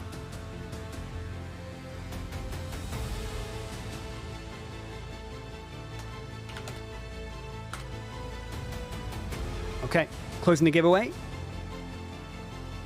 Okay, Max, please give us our intelligence saving throw.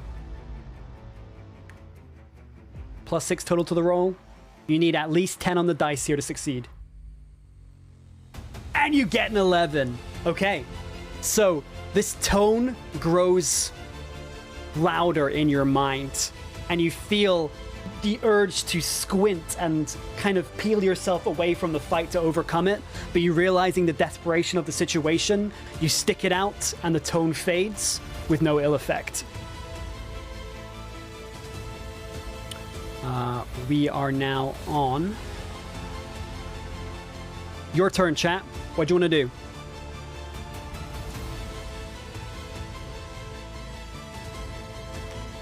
Can we imprison the orb in the monolith? I feel like something like that. You can try whatever you want, if you can get everybody on board. But the first step to doing that is you need to get the orb. And go from there. Hunter's Mark. Do we have any spell slots left? Let's check.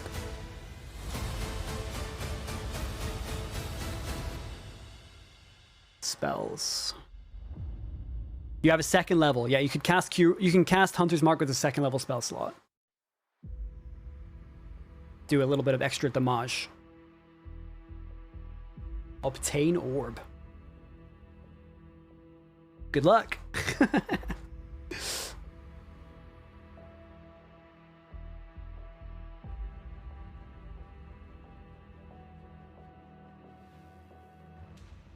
Yeah, you could issue a command.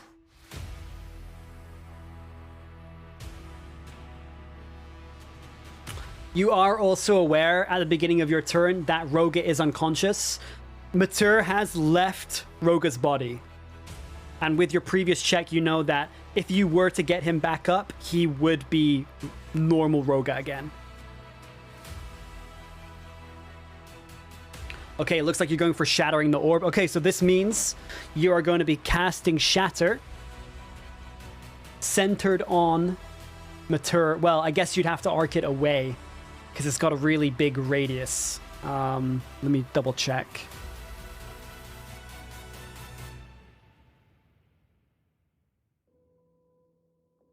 Spells. Shatter. 10-foot radius. Okay, yeah. So you could angle it towards the back there. That's fine. Okay, so Alaric, as you say this, you don't have. This doesn't cost you anything. As you look back towards Alaric, aware of some of his capabilities, you've seen him use spells like this before.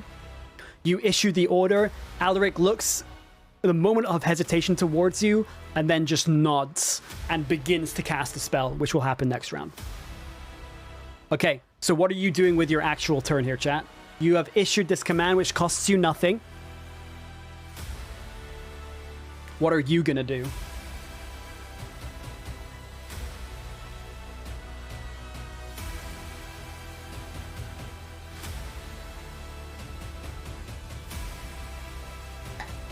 Exactly. Exactly, Firefly. You get it. Perfect emote.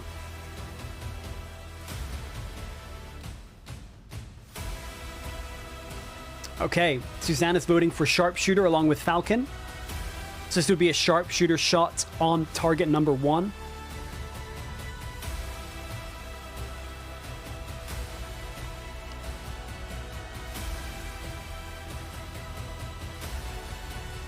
Okay, Sharpshooter it is. Okay, chat, I need your attack roll on shot number 1.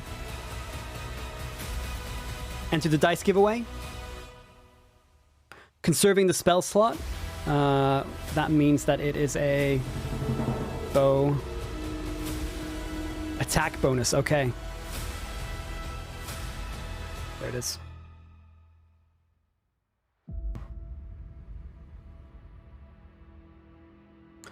Just so you are aware, you have disadvantage on this roll because Mature is right in front of you. Just for clarity's sake.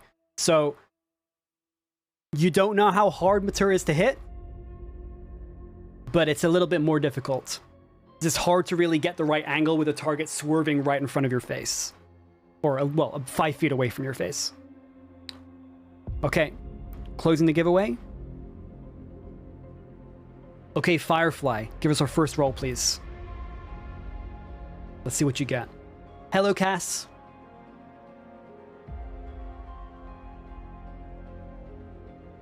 Okay, still a total of 21. This will hit, but we still need to do our second roll. Okay, so opening the giveaway one more time. Our base is 26 damage.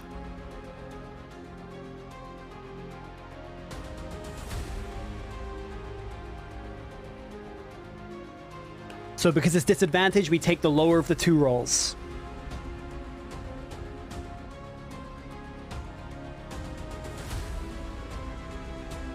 It wasn't, Max. You didn't need it.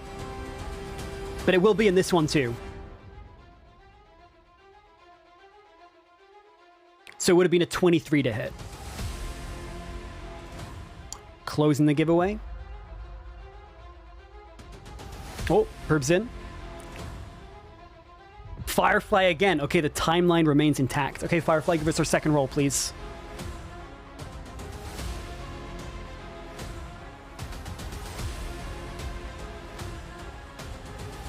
Okay, still the check bonus turns it into a dirty 20 on the attack. You hit.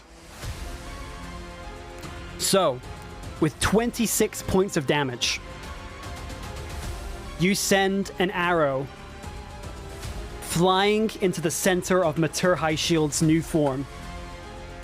You watch it clatter off this arcane core, and there's a momentary crack, and light begins to spill forth from it, wisping away, circling around, and kind of further traveling and along the lines of these strange thread-like tendrils.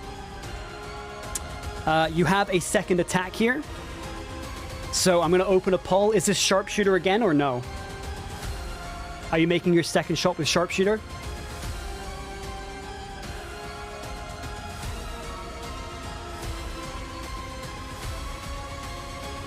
Again, it is with disadvantage, but it does still have the bonus from the previous channel point reward. Okay, so you decide to go for a regular shot, playing it safe. Okay, closing the vote here and opening the giveaway. So feel free to enter once again. This is just a regular bow shot. Still does a respectable amount of damage. Thank you for the chat. Appreciate that, mods.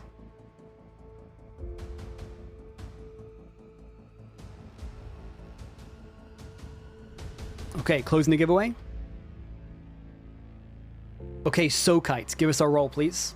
The first of our two with disadvantage. Let's see what you've got.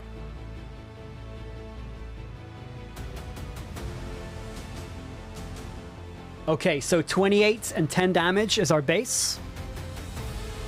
Opening up another giveaway.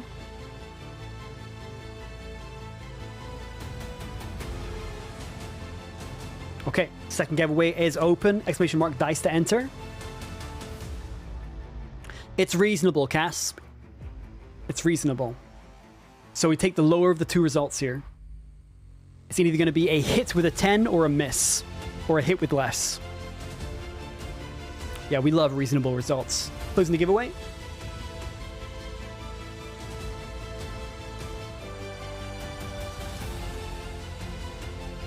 Okay, Susanna, give us our roll, please.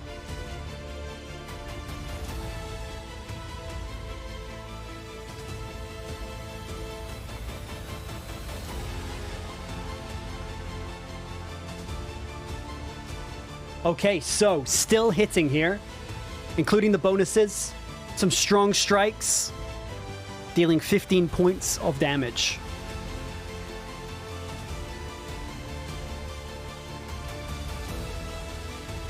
Okay, so in this moment, realizing if Matur is possible of taking another host for himself, it is imperative that you do as much damage as you possibly can before he is able to do so again. Landing 2 strikes with your bow, true right into the center, cracks beginning to appear on this orb, magic leaking out into the space around you. You know that you have already dealt some pretty serious blows here. So, you still have your bonus action, chat. What are you going to do with your bonus action?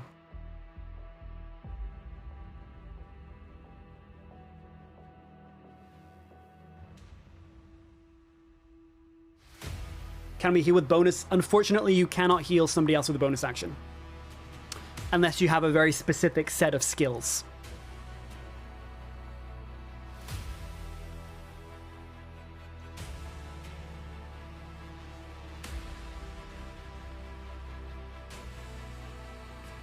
What are you going to do here, chat? Owlden attack, a solid bet. Do we have any potions? You do have some potions, I think. But unfortunately, it's an action to give it to somebody else.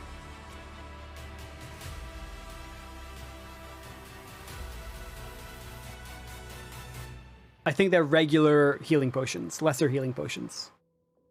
Okay, closing the vote. Give me the attack roll, please, for Owlden, chat. Drop it in their mouth. Just a whole glass bottle and hope they know how to break a glass vase in their own mouth and expect nothing bad to happen. Let's go.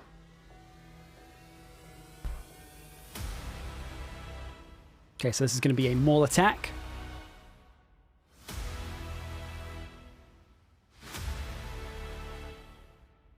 Closing the giveaway. Don't worry, Cass. Owlden also gets the bonus because he's your companion, so we don't need another one just yet.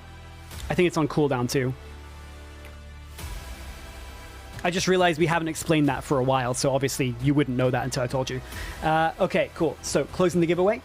Herb. Okay, Herb, give us our Owlden attack, please.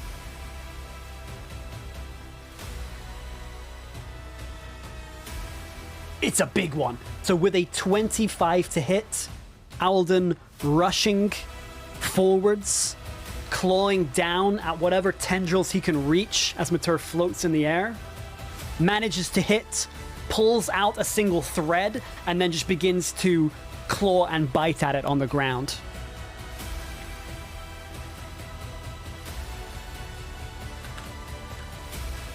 Okay, that brings us to the end of your turn, but it does bring us to Matur High Shield, who is going to see if he gets that ability back.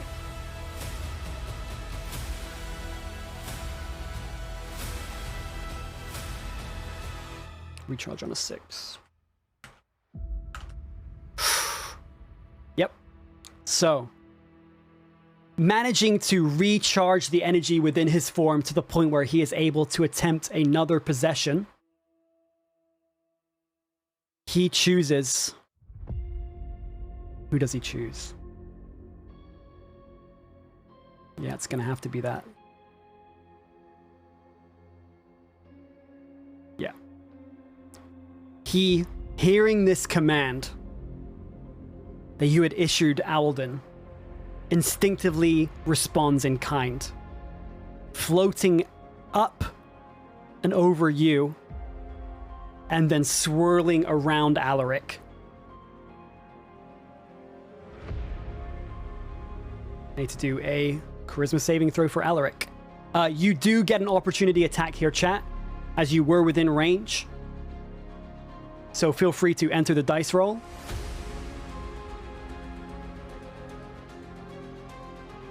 As when a creature moves away from the space adjacent to you, you do have a moment to exploit their movement for an opportunity attack. Charisma saving throw, Alaric, good luck. Unfortunately, with a 14, does not succeed. Okay. So this will be with your sword. So it does not have disadvantage. Closing the giveaway. Okay, Max. Let's see what you got. Hit us with our sword attack roll, please. It's a natural 1. A miss is a miss. So as Matur floats into the air and you realize what's happening, you realize that despite your valiant efforts to take down Matur High Shield in this small window of opportunity, the desperation gets a hold of you as you see him floating towards Alaric, and you're just going, no, no, no, no. As Alaric is beginning to cast this spell, Matur weaves around him. Alaric is momentarily obscured from you, and then it's like Matur slowly passes into nothingness through some invisible veil, and you watch as this bright light slowly begins to glow within Alaric's eyes.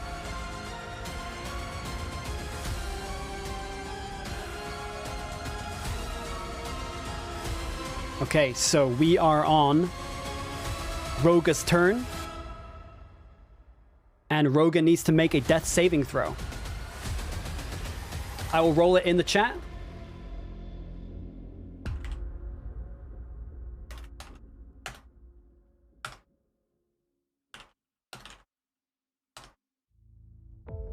So that everybody can see it.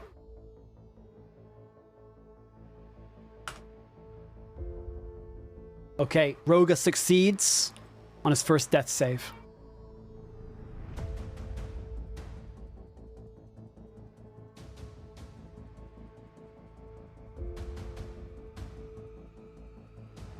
Okay, that brings us to Akara High Shield. She looks down to Alaric. Alaric looks up to her, and she just goes, "Oh fuck, not the wizards."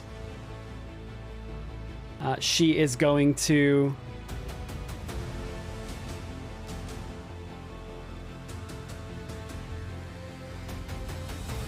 She is almost completely out of spells.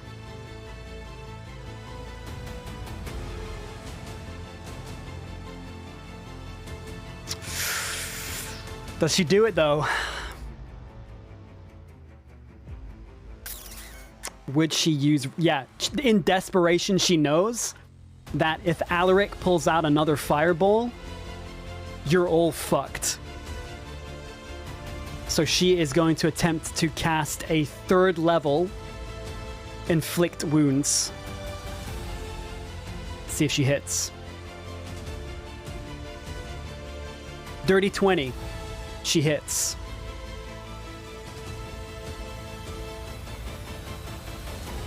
What's that? Okay. So, in a single moment of panic, Akara High Shield, instead of leaping backwards, swears in panic, then grabs Alaric around the tuft of his neck and you watch as this dark energy courses down her hand through the larger veins that cascade across it, flowing into Alaric. You see then again this kind of dark black magic course into his body as well, and then he just goes limp on the ground and the light fades. As with a single spell, she knocks him out.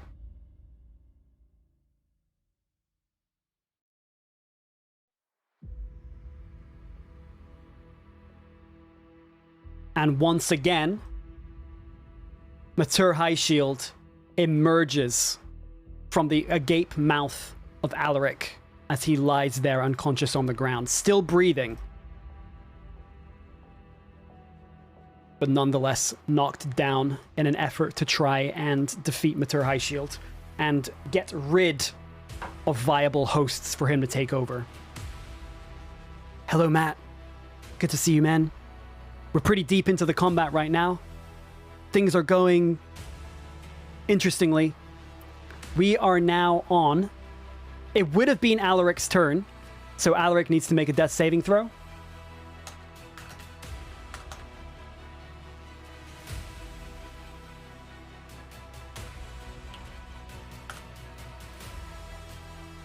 Natural 20! You know what that means, chat?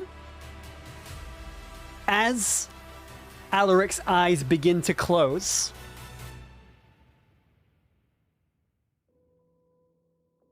there is this moment of arcane light that flickers in his eyes, this crackling lightning that then burns with fire.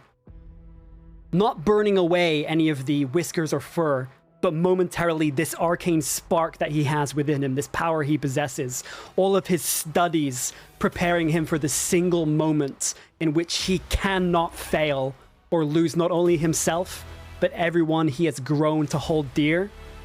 He instantly is revived with 1 hit point and gets to take his turn because he got a natural 20. So he is going to turn towards this parasite, Matur Highshield, that had infected him momentarily and taken over his body, assuming with only the worst possible intent. He is going to fire off... I mean, how much HP does Matur have? Okay, that wouldn't be enough.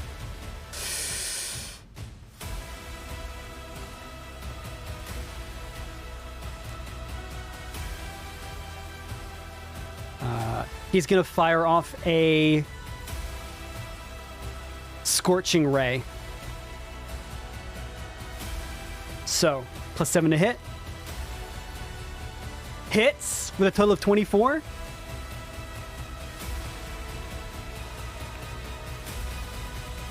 Oh, actually, he's close, so it would be disadvantage. Hang on. Oh, no worries, he still hits. So the first ray hits.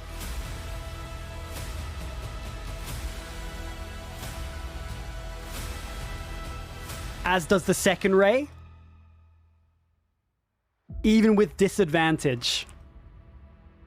Oh my god, what a fucking nut. Okay, so even with disadvantage, striking at such close range, this sheer determination and this feeling of disgust that Alaric feels within him, having been momentarily possessed, channeling all of this anger as his eyes burn a very different shade of arcane, blasts off 3 scorching rays that slam into Matur's arcane core, dealing 66 damage.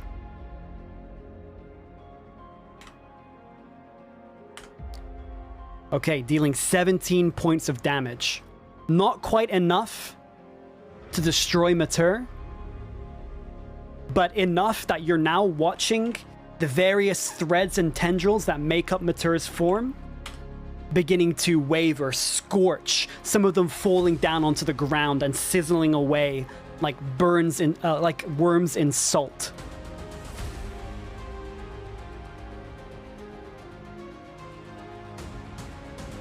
We are now on your turn, chat.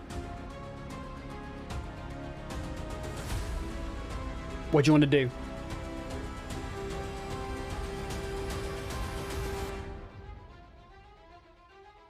As you get ready for your next move,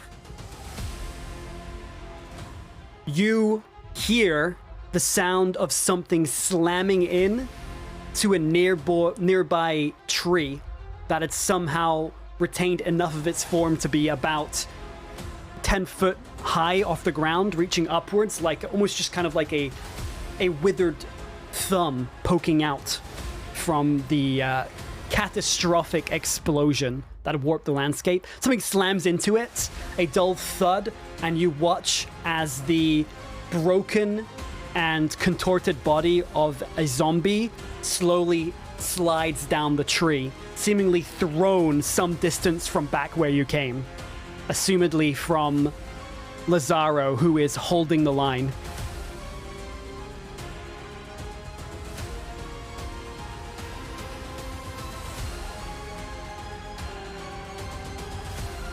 Okay, attack sword. Okay, chat, opening the dice giveaway. Exclamation mark dice to enter. Thank you, Susanna.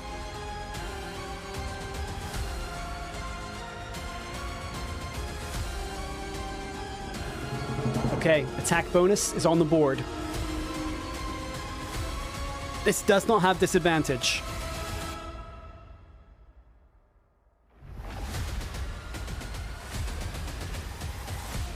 Closing the giveaway. Okay, Susanna, give us our first sword attack, please. This has an extra +2 to the first number we see on the screen. Okay, so with a total of dirty 20, your blade is true, your steel sturdy, as you drive the sword upwards, just as Matur leaves Alaric's form, blasted several times from the turn before, use this opportunity of distraction to drive the blade deep into his form. You withdraw it, not quite enough to destroy him, but enough that although there is no facial expression, the movements of his body indicate desperation, as this is very clearly not going as well as he had hoped.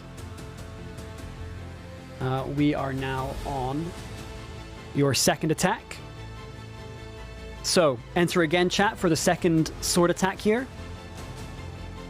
This may be enough for the final blow.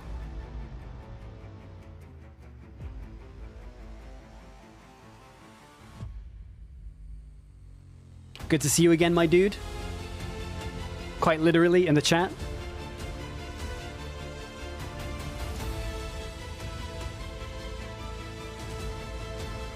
Okay, closing the giveaway.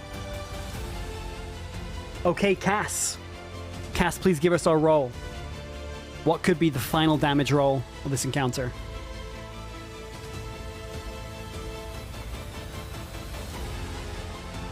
Okay, it hits.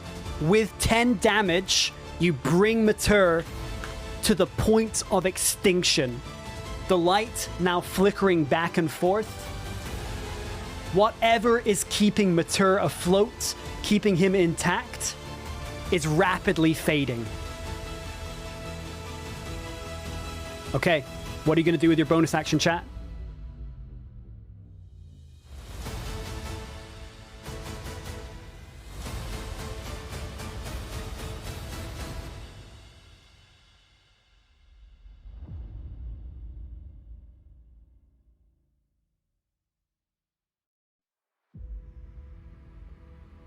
Owlden attack. It's a good choice. No. The brink of death, Falcon. Not death itself.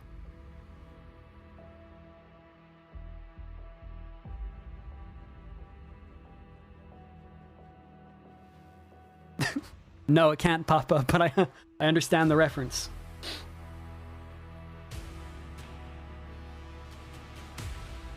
Okay, Owlden attack. Give me the attack roll, please, chat.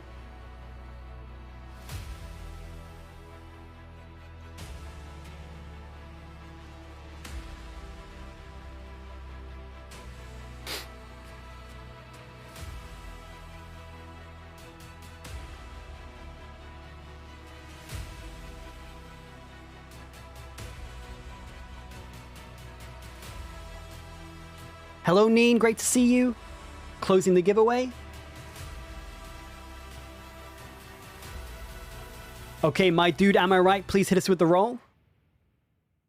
Let's see what you get. This still has the attack bonus as well. Okay, so that doesn't have the modifiers on, so let me add them. Okay, so unfortunately, Alden reaching up, trying to rend Mater from the sky, just falls short. As this form itself is struggling to hold together, it's becoming increasingly more difficult to actually strike at a truly tangible part of its form. Okay, that is your turn, chat. Let's see, as we come back to the top of the round, if Mater High Shield has the ability to get his possession back.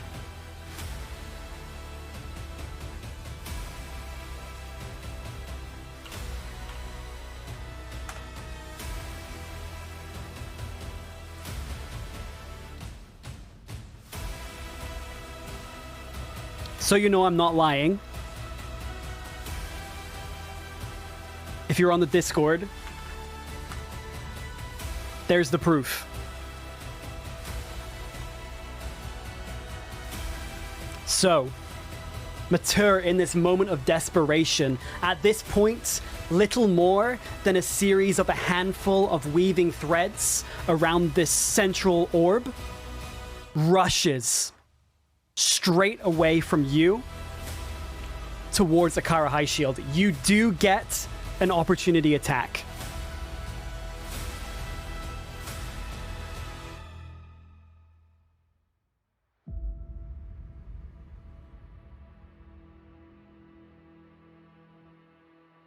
As he has to be within 5 feet to do this.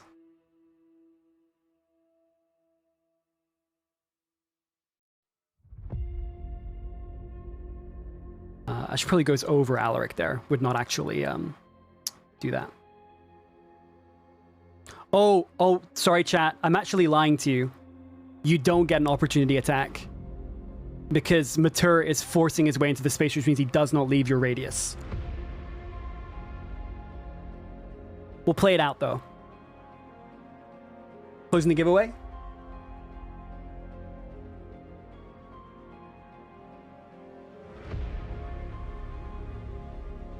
Okay, Herb.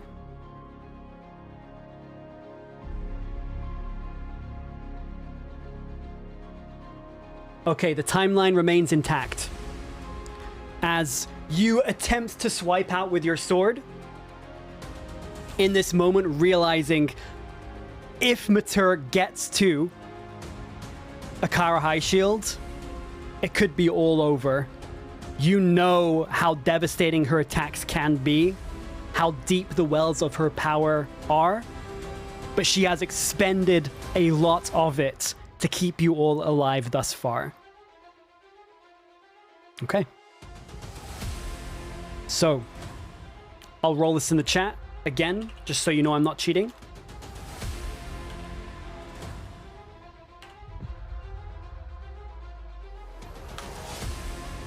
Oh.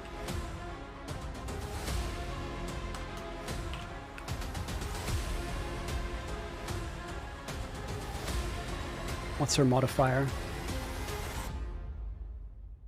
+5. Okay. So this is to see if Mater manages to successfully possess Akara High Shield.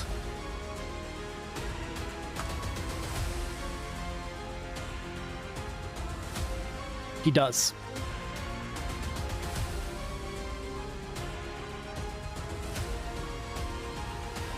As unfortunately, the difficulty class, the number that needs to be met, is 16. Just falling short, you watch as these last threads wrapping around the orb, causing it to momentarily blink out of existence. You watch this same magic infusing Akara High Shield as she now looks towards you.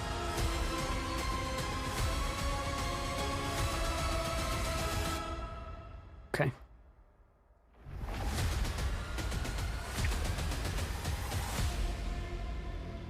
I don't want to add insult to injury here, chat, but he literally has 1 health.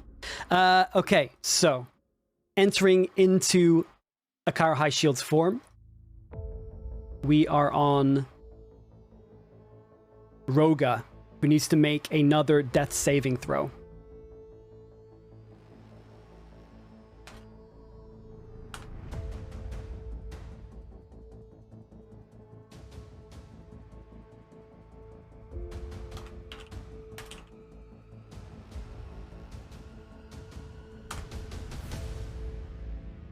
Okay, unfortunately fails. So with 1 failure and 1 success, Roga's life still hangs in the balance.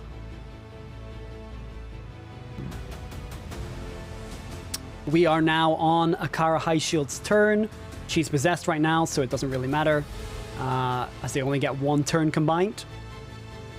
Alaric, looking up to Akara with a great degree of fear. All of the hair across his body standing on end, his tail instinctively bushing up. He is going to...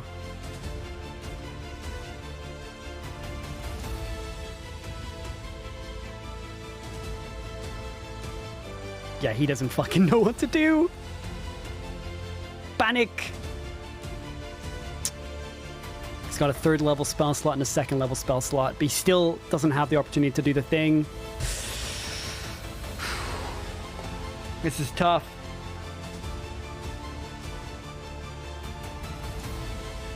He's gonna do a 3rd level chromatic orb.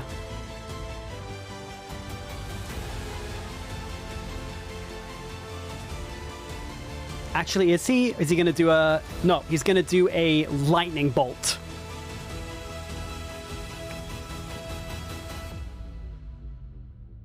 Which is a powerful AoE ability, but he needs to be able to control the direction. So using his last reserves of his strongest magic, using his last level 3 spell slot to cast Lightning Bolt in her direction, she needs to make a dexterity saving throw.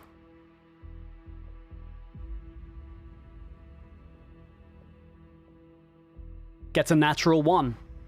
Guaranteed failure regardless of anything else. So she takes 8d6 damage.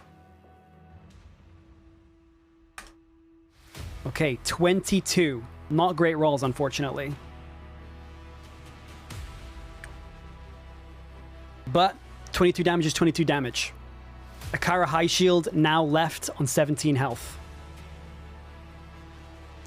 Unfortunately, not Clef Key. That only applies to your character. And unfortunately, in this case, you want her to fail. Because she is currently possessed. So we are on your turn, chat. That's okay, Clef Key. It's totally fine. Could somebody refund Clef Key, please? I'd appreciate that. Thank you, Max. Okay. Your turn, chat. What are you going to do? Akara High Shield looks to you. Akara High Shield, so far, her expressions have flitted from frustration to a little bit of panic, to moments of absolute arrogance. But in this moment, there is a completely blank expression on her face. Just pure focus and determination, as if she's not really in there at all.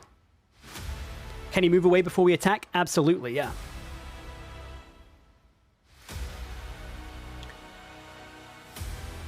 A single sharpshooter blow could knock her out? Possibly, yeah, if you hit.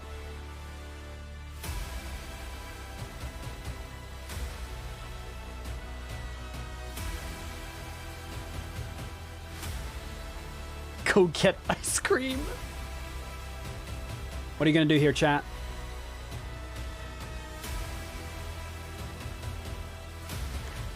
You have 1 ally down. You have 1 on the brink of unconsciousness, and you have Alden still with you. What is your play? Can you heal someone on death saving? Yes. If you use any kind of healing magic on somebody who is at 0 HP, they instantly are restored to consciousness, and their death saving throws are reset.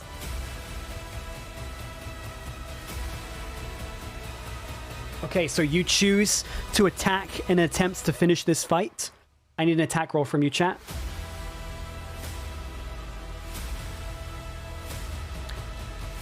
Potions count as well, yes, Shadow.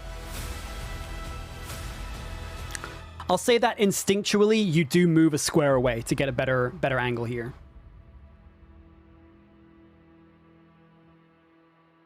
Oh, Matt, I'm so sorry, man. The, oh, heal on Rogue moved to 4? Did it? Oh, shit. Did it? 4 and 4? Okay. Unfortunately, the faded dice are set to reset every week. So if they don't get used, they get reset. I'm sorry. 4 to 3. Wait, so then it won? Okay, chat, just vote again. I'm gonna need you to vote again because I didn't see it. Quick vote. Heal or attack?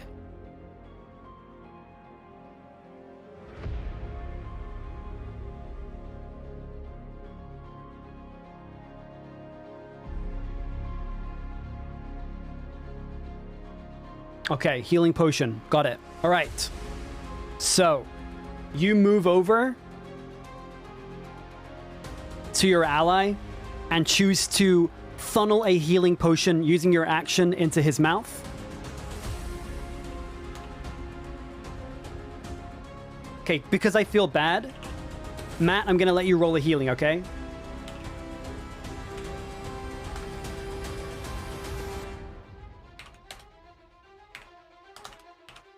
There you go. Matt, please give us our roll for the healing potion.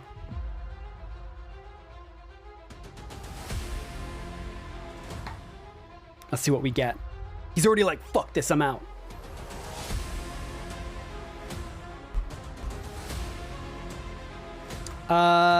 Yes, please, Susanna, please. Thank you, thank you. I think I already did it. Did I not do it? Okay, dude, that's a good roll. Okay, so Roga returns with 6 hit points. All saves reset.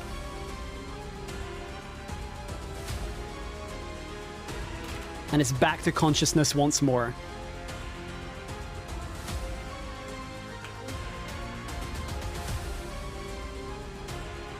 Hello?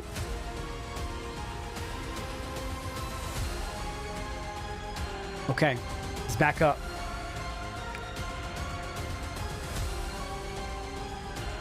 So that's your action. What are you doing as your bonus action, chat?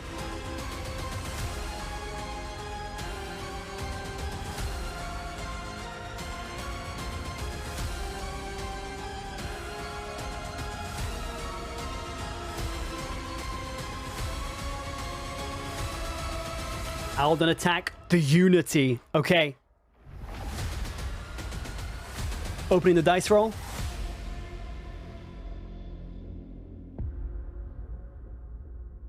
That's my bad. I should have updated that. That's my fault. I did state last week that they would reset, but I didn't put it in the command or anything, so people probably don't realize. And that's on me. But it's okay. We move on. Okay, Shadow with the attack bonus for Owlden. You absolutely can, Shadow. Let's go.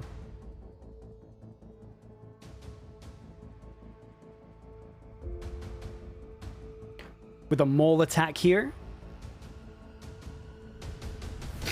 I'm glad to hear that, Matt. Thank you.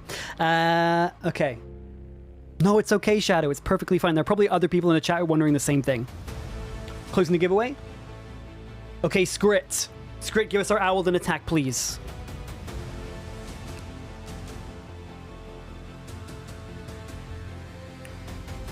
Okay, it hits. So Owlden turning and reaching forwards, now having gotten a sense of what is going on. Not the specifics, but every time he sees someone with the strange light in their eyes, instinctively goes to attack, and you command as such.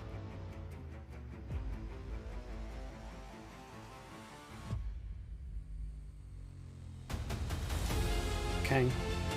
How much damage was that, chat? I forgot. Was it 8 or 10? I missed it.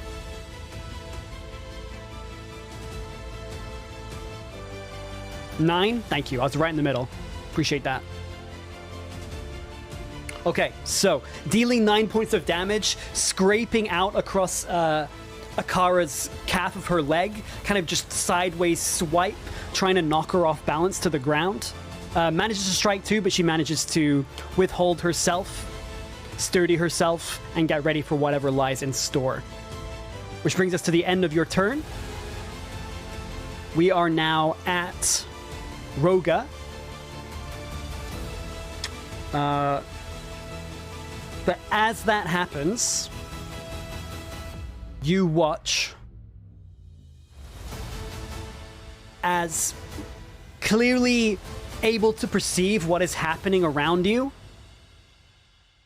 the monolith seems to release the defense of some of these undead swarms around its base and begins to send them in your direction.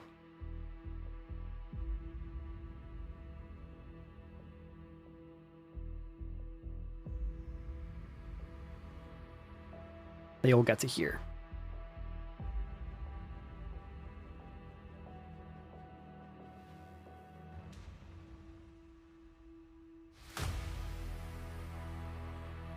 So clearly recognizing at this point in time that it is a losing fight, is giving up its defense in favor of an offense. My cat's here. They do not get to make an attack on their turn, as they had to use all of their shambling movement, just these almost puddles of undeath, all of these bodies and limbs intertwined together, desperately scrambling towards you across the ground. We have Roga. Roga getting up, looks to you, and looks towards the undead here, is going to use the first attack as a shove. So I need to do a strength check. I'll do it for both of them because he's going to do it twice anyway. 13 and a 23. Let's see what he does here. 13.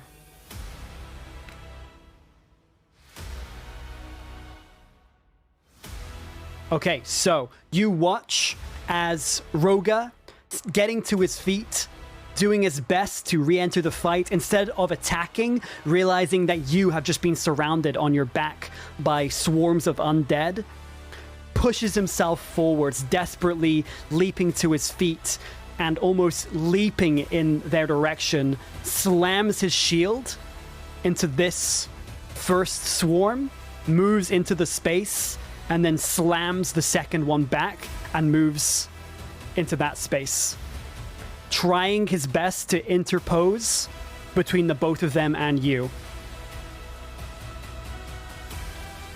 Okay, that brings us to Akara High Shield, who... Oh no, it's Matur's turn, sorry. We'll do that now. So Matur is going to...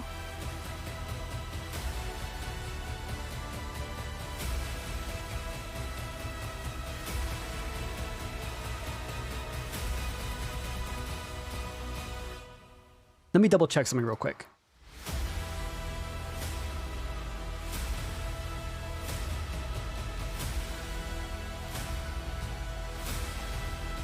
Okay, I'd say given the situation, he can use her spells. Given their association. So he is going to...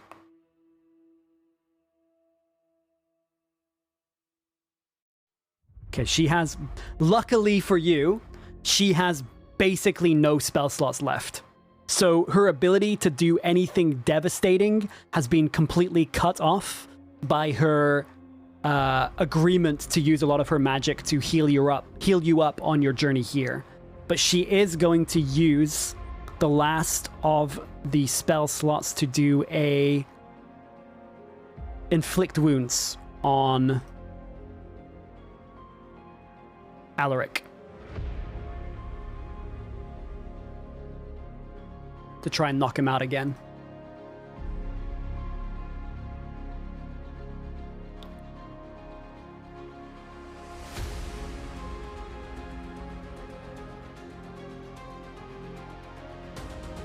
Okay, that is a hit. I'm gonna roll damage anyway. Okay, so taking 14 points of damage, Alaric falls to the ground once more. As you just watch the consciousness fade from his body. And he is knocked out.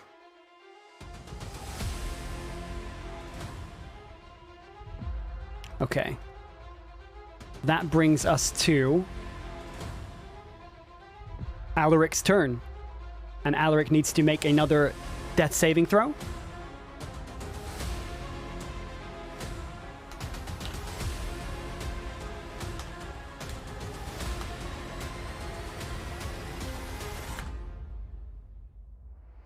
Succeeds.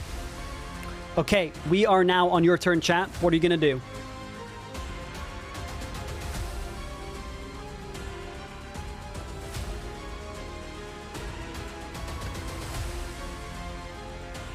You currently have a swarm of undead to your right, just behind you, that is encroaching upon your legs, attempting to grab out towards you. And you have a Kara High Shield past Owlden, still an important target, realizing the severity of the situation, how badly things could have gone, or could still go.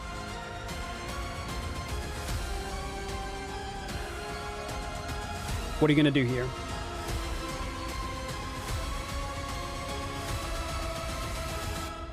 I believe you've used your last healing potion as well. Let me just mark it off. Potion of healing. Yes. You used it to get Roga back up. Okay. The spelling's interesting, but we're going with it. So I need an attack roll from you, chat.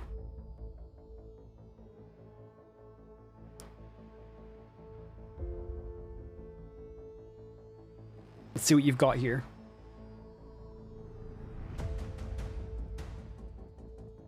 Exclamation mark dice to enter the giveaway.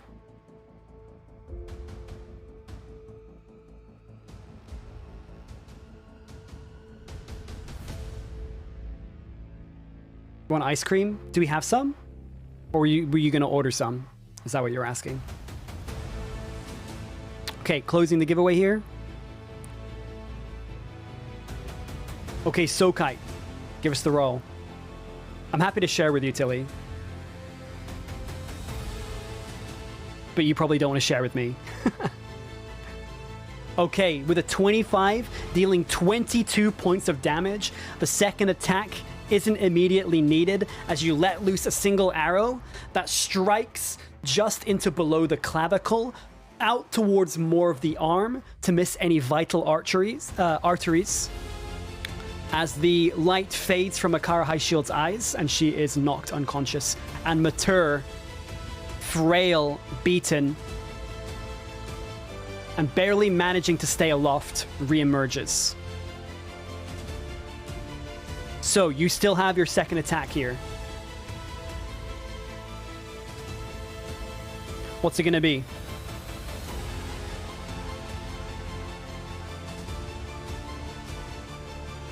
You are aware that unless you want to do it for dramatic effect, it is not necessary for you to do a sharpshooter shot.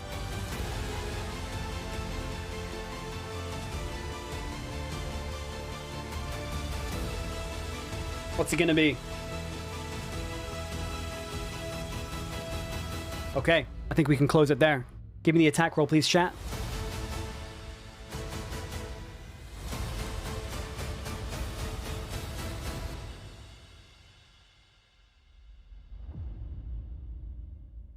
It will be a pretty speedy giveaway here. Let's see what happens.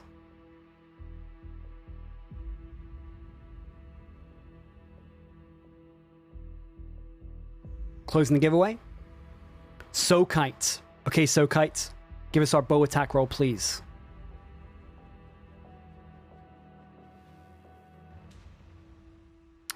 It's a hit. So, firing out. Hopefully one final arrow. it flows through the last threads of Mater's form, seemingly catching them and tangling together as they get caught on the feathers of the back end of the arrow, and then slamming into the orb at his core. Mater stops momentarily. The threads freeze in place, almost petrified. As the light leaves them, they turn a dull gray and then wither to the ground like aging vines. The orb floats in the air momentarily and then slowly glides downwards, floating through the air and then nesting itself almost in a pile of these stray threads that were once the last of Mater High Shield. But we're not done yet.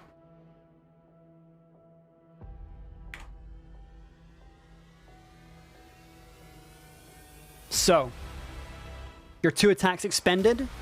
What do you do with your bonus action?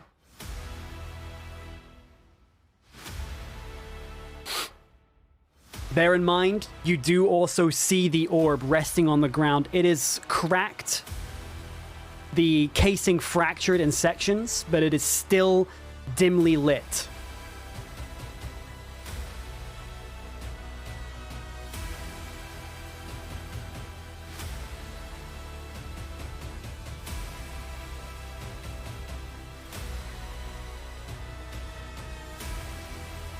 I will remind you, chat, just so you're aware, that this orb is something that you had previously been searching for. So the question is, are you willing to extinguish what may be left of Mater at the risk of closing off your only way home? Because you do not know if some of Mater's consciousness still resides. You do not know if this orb is purely a power source and nothing more, whether it's something that you can use yourself. But just so everybody was aware of what the stakes were. What are you going to do? Make sure to redo your vote here because it wasn't open when everybody started voting, so. Can Alden heal others? He cannot, unfortunately. He does not have such a capability. So what are you going to do here? We have 1 for Destroy Orb, 1 for Attack Orb, 1 for Grab Orb.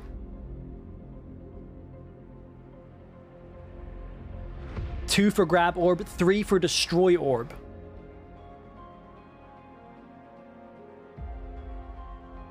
For some reason, my chat is not keeping up, so if I miss any messages, I'm very sorry.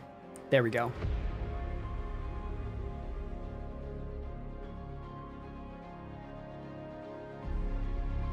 Okay, looks like chat is voting to destroy the orb. Okay, so you move over to the orb. You cannot destroy it at this point in time because you don't have any attacks left, but you are preparing to do so. You could command Owlden to do it for you. Well, actually, you'd probably stay there because zombie attack. So one last poll here, because this is important for clarity. Are you going to send Owlden to do it? Or are you going to wait for your next turn? So you can type Owlden or next turn.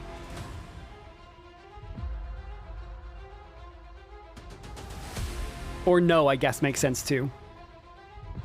Okay. Seems like everybody's pretty on board here. Okay. So what would you like to do as your bonus action then? You do still have Alden. You can command him to go and attack something. You have numbers on the board here. What is Alden doing then?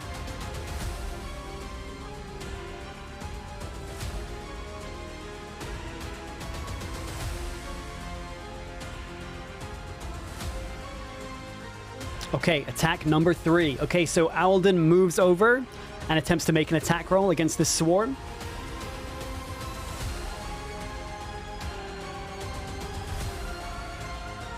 Yeah, you have no idea what would happen if you break this orb.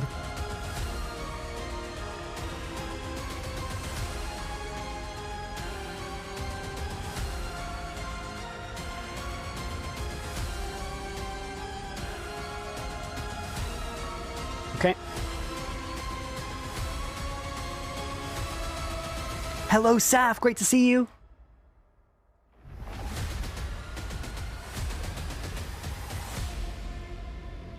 Okay. Closing the giveaway.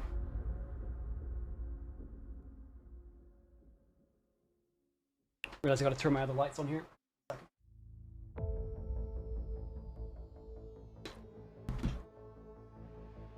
Tilly! Okay, Tilly, give us the roll, please.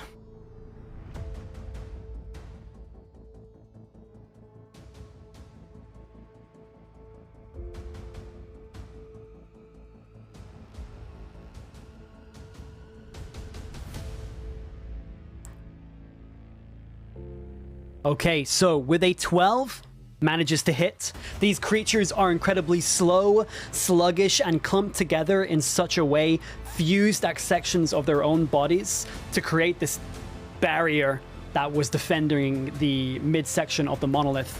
Incredibly easy to strike.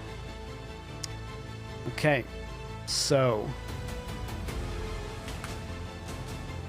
Alden claws down, ripping the head off one of the zombies. The body goes limp, slowing the creature even more. We are now on the zombie turn, which are all acting more or less together. So, Swarm number 1 makes an attack against Roga.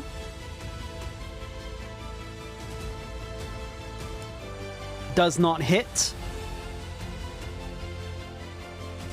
Undead Mass Attack does hit. So I'll roll that. Okay, so Roga takes 5 points of bludgeoning damage. Not enough to knock him out, but enough to bring him to 1 hit point.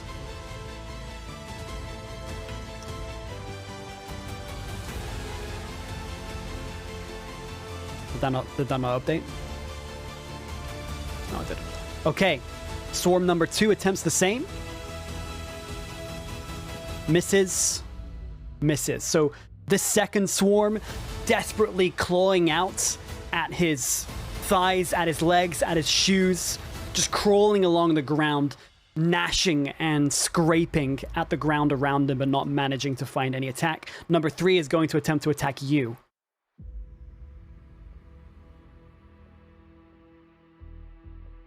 So, does not hit, does not hit. So, in a similar fashion, this mass, this amalgamation of death attempts to strike at you with teeth and claw, but just scrapes down protected areas of your leather boots and your leather armor to no effect. We are now on Roga's turn. Roga's going to make some attacks against the swarms around him. First of all, on the one that you have already weakened.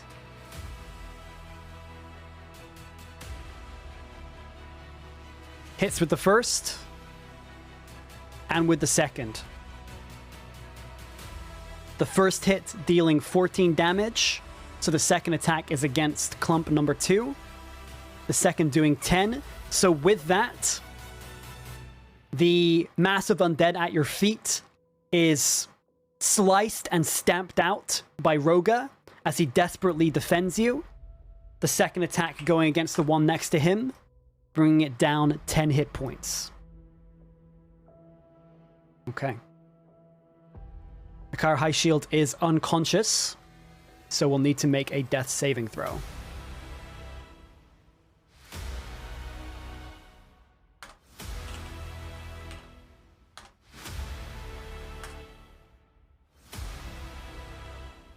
That is 1 failure.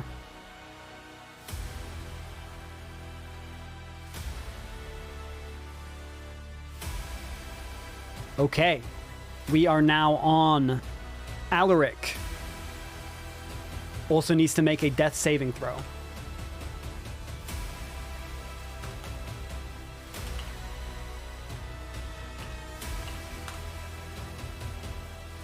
Okay, succeeds. Alaric now has 2 successes. We are now on your turn, chat. What are you gonna do?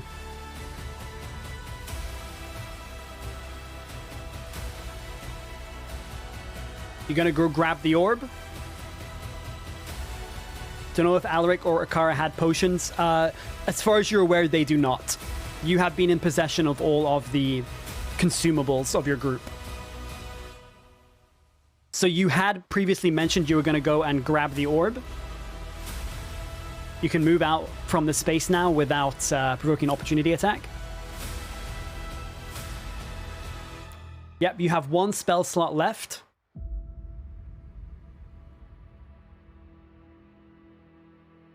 So you can vote for something to do with the orb, or you can use a heal on one of your allies.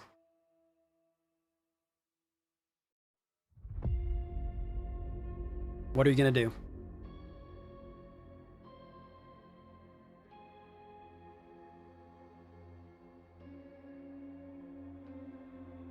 Okay, we have 2 for Cure Wounds Akara at 2nd level.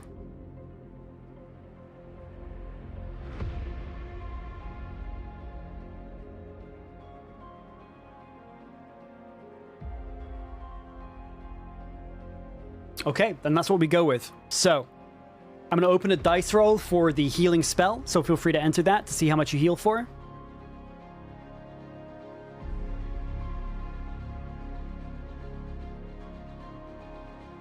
And that is your last spell. Actually, no, you still have 1 more after this, right?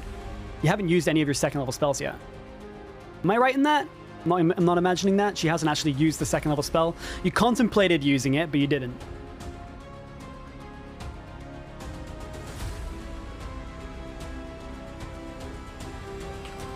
D8 plus 3. Oh, sorry. Set 2d8. Mod 3. Okay. Closing the giveaway. My dude, am I right? Please roll the dice for us here. To see how much health you restore to Akara High Shield.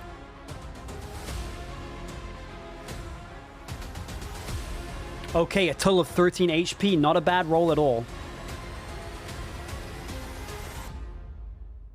Okay, so Akara High Shield's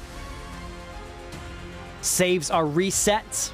She regains consciousness with 13 HP. Desperately struggling to stay in the fight, you summon on the almost last reserves, the last slivers of magic you have yet, the more powerful magics nonetheless, to use some of this to revive your ally, aware that it is not just her powers that are useful in this situation, but also her knowledge and her familiarity with the situation at hand.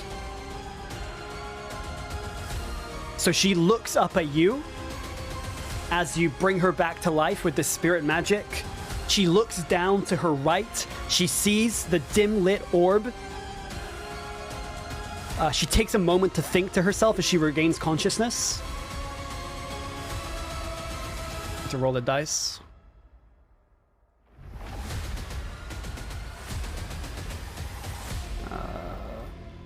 There it is. Okay, yeah. So, she looks up at you, looks down to the orb, and then stares at you intensely. Do you know what that is? Referring to the orb. What do you respond?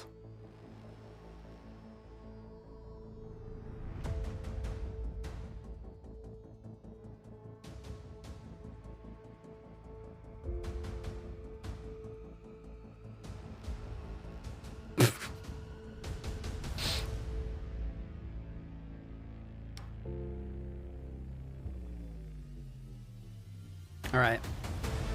So you have a vague inkling as to what it might be.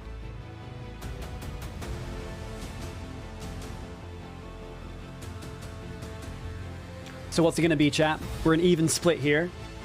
Of course, but please explain. It's a perfectly valid option. Okay.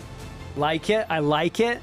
So a mixture of these two, of course, but please explain or do you. Both fantastic options we can combine into one here. Thank you very much. So you kind of reach down and pull her to her feet. All right, well, that's called a source orb. We had one of those when we triggered the first explosion from the monolith. It seems to be the only thing, or one of the only things, that it is vulnerable to. I don't know how Mater got another one. But if you want to destroy that thing, it's probably our only hope of doing so.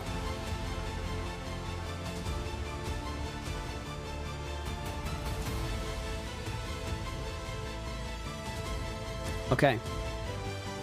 So, your turn has been your action. What are you going to do with your bonus action?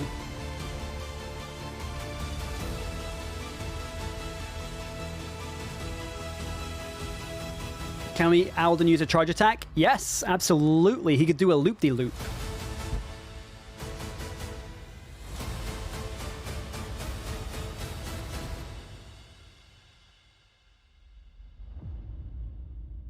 What are you doing with your bonus action, chat?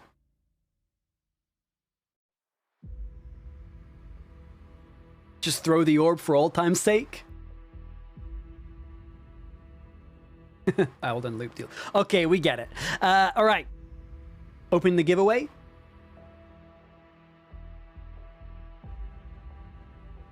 As Alden goes for a charge attack.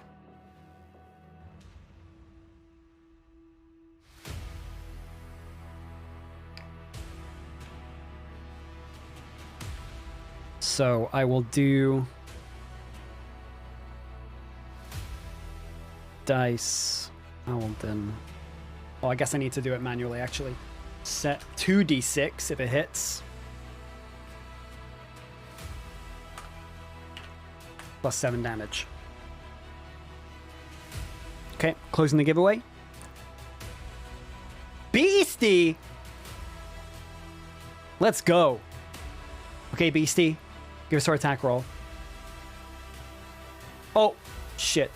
Okay, so it's 12 damage. I actually forgot to get you to roll to hit. What? Hang on. Choose JH Beastie. Set 1d20. I'll get you to roll this too. Don't worry, buddy. Plus 7.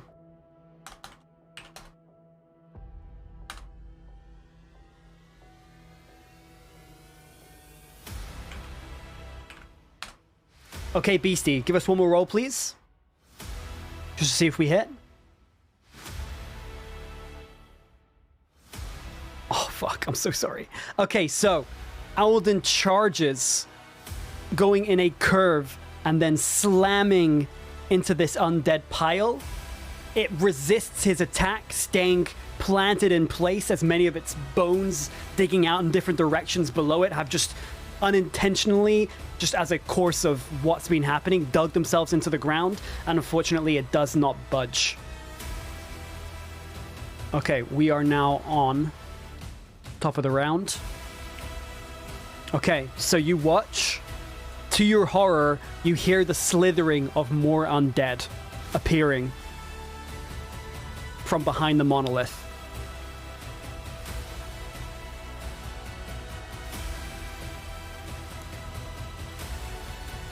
As the last group of undead reserved to protect begin to emerge and move in your direction.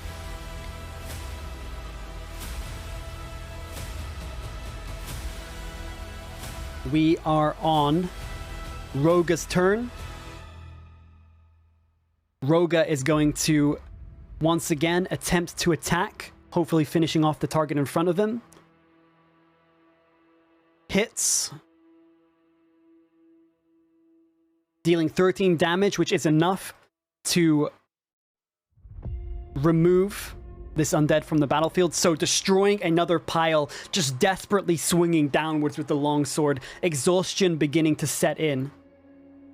makes an attack against the one to his right after moving into this space, forming a wall with Alden, attempting to keep the undead swarms at bay until you have figured out what your next course of action is going to be, with Lazaro somewhere in the distance behind you protecting the rear, and Alden and Roga forming a front wall to protect yourself, Alaric still unconscious, and Akara from harm until you figure out what you need to do to end this fight.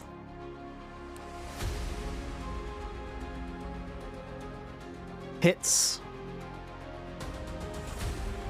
Deals 8 points of damage. Okay. Akara High Shield looks down at the orb. Listen, I've tried touching one of those things before. It didn't go too well for me. And you actually look as she kind of turns her hands, revealing her palms. And you can see that there are actually several burn scars running up the inside of the fingers. Even I couldn't get rid of those with my magic.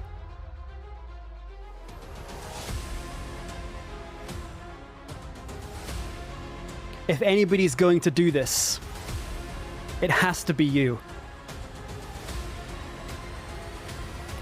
Then she steps away from the orb and moves forward. She is going to use a Sacred Flame on the swarm. So it needs to make a Dexterity saving throw. It fails. And takes 5 points of radiant damage.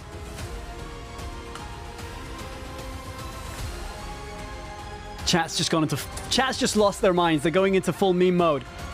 Okay, Alaric needs to make another death saving throw.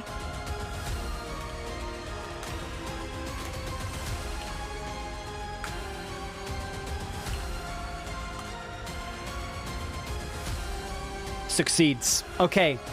So Alaric stabilizes, does not come back, but no longer has to make death saving throws. So he is considered to be stabilized and no longer in immediate danger of death. Okay, we're on your turn, chat. What are you going to do? The orb lies before you. This ultimatum has been set in front of you also by Akara High Shield. What do you do with the orb? You can follow through and destroy it, or you can attempt to use it to destroy the monolith. As this orb of pure arcane energy, untethered to the rules of ordinary arcane schools of magic, is available to you to do as you believe is best.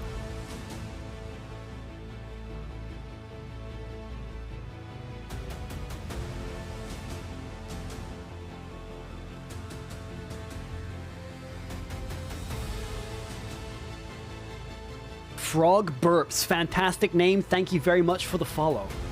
Welcome to the stream. Things are heating up here. Hope you're enjoying things as they unfold. So you pick up this orb, and the moment you touch it, you watch as some of the energy streaks out and slams into this crystal glass casing, as if some kind of link, some kind of attunement between you previously existing, having a very extreme response to your touch.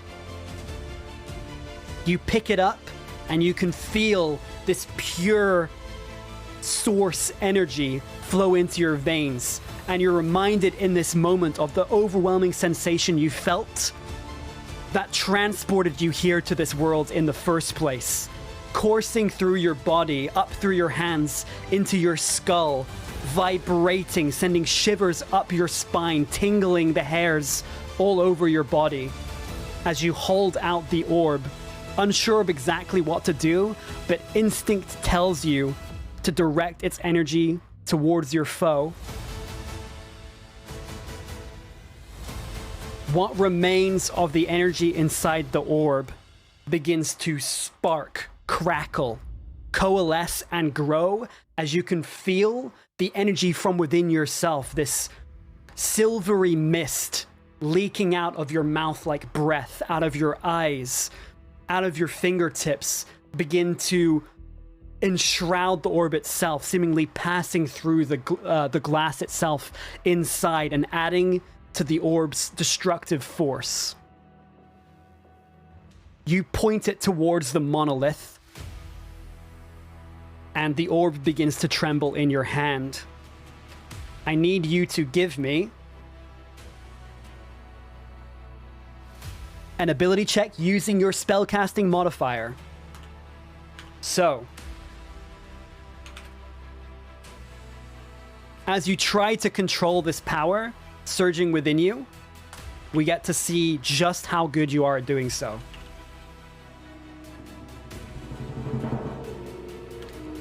So this is gonna be a spell attack roll, sorry.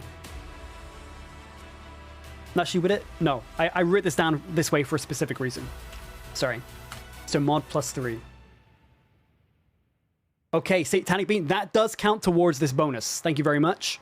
So let me change that to mod 5. Good choice. So you, in this moment of desperation, choose to funnel even more of the reserves of this energy lingering within you into the orb.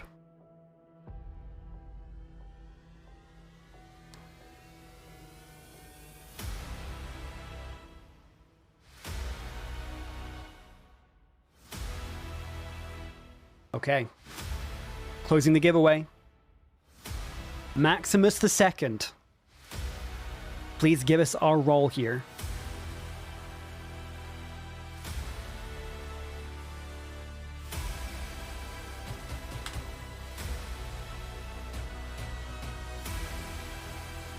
Okay, with a total of 16, you feel your feet begin to leave the ground, aware of the fact that your allies lie in a straight path in front of you, and you're unsure of just how much energy you're about to release in this blast that you can feel growing within your palms.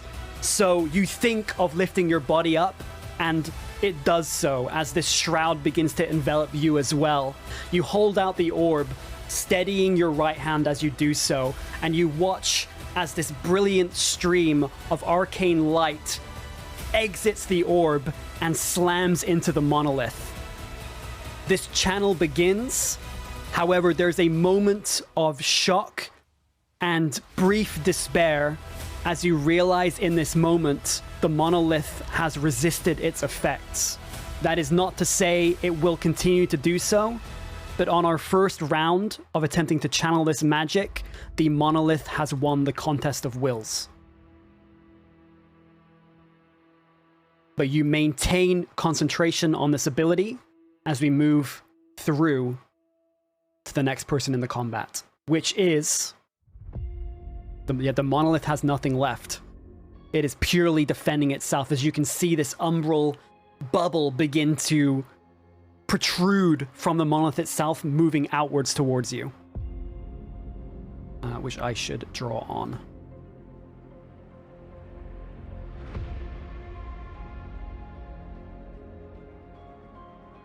Yeah. Okay.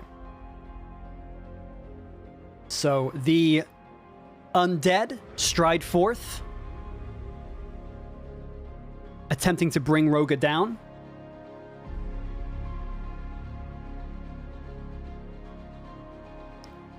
Okay, does not hit.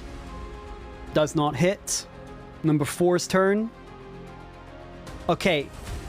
The undead surrounding Roga, attempting to crawl up over his body, weighing him down. He shrugs them off, batting left and right, using all limbs possible to kick and punch these undead away as they attempt to claw and bite at him. Another one moves up. That's true, Max. Actually, technically, he does get the bonus action. So I will, I'll open the giveaway for that as I resolve what's happening right now. So feel free to enter the giveaway. Thank you, Max. Keep it honest. It's good. So feel free to enter the giveaway for Alden's attack roll. Okay, the next zombie attacks. Also misses. The last one moves up. All of the zombies at this point are attempting to engulf Roga, pinning him to the ground. This mound of clawing limbs and gnashing teeth. But he is bracing. All of the attacks miss. So they are essentially at this point clamored over him. He is being weighed down by the force of what must be at least 30 assaulted, broken up zombies amassed together. And he is just sticking his shield up below them, punching and throwing fists and legs, trying to keep them away. Shouldering all of the burdens of the onslaught himself. Akara High Shield comes up. She is going to do another Sacred Flame. Okay, the zombies fail. Okay. So that brings one of the zombie swarms down to 2 HP. So still, all 4 of these swarms continue to fight on and encroach upon Roga. Alaric is safe, doesn't get a turn skipped. It's your turn, chat. I need another spellcasting ability check, chat. Oh, wait, did we do the, we didn't do the Alden one, did we? Sorry, chat, I fucked up. Okay, Max. Give us our attack roll for Alden, please. Before we move on to the next thing. I'll calculate the damage myself. That is a hit. I'm not even getting you to roll damage, because that would immediately remove this undead swarm.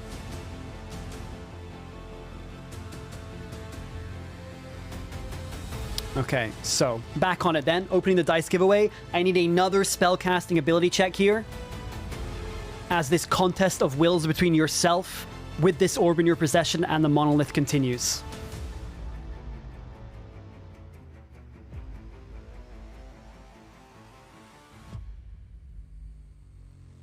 Thank you, Papa, for the chant. Hello, Copio. Good to see you. Hello, Rax. Great to see you, too. Okay. Closing the giveaway. Oh, I need to assign the thing.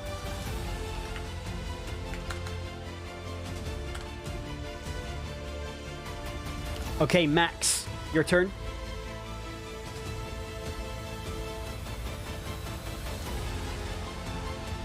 Getting all the rolls today. Cleaning up house.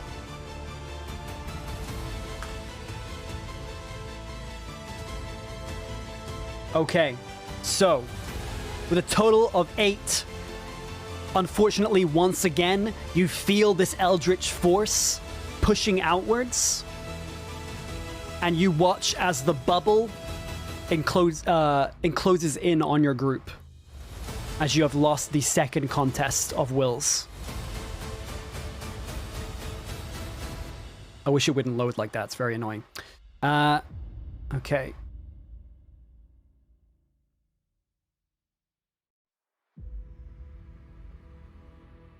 Okay. Oh, hang on. Actually, it's not quite where I wanted it. There we go. Okay. So, you still have your bonus action. What would you like to do?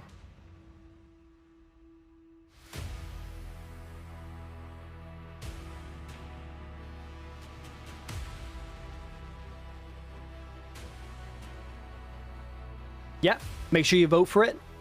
Just want to double check. What are you doing with your bonus action, chat?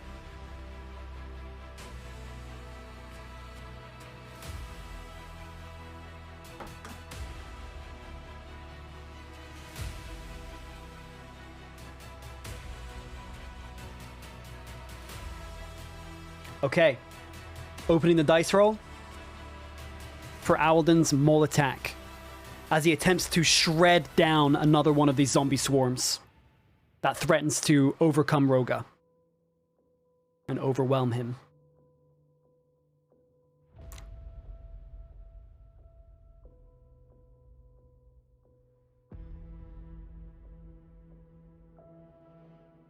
Closing the giveaway. Okay, Susanna, please give us our attack roll from Alden.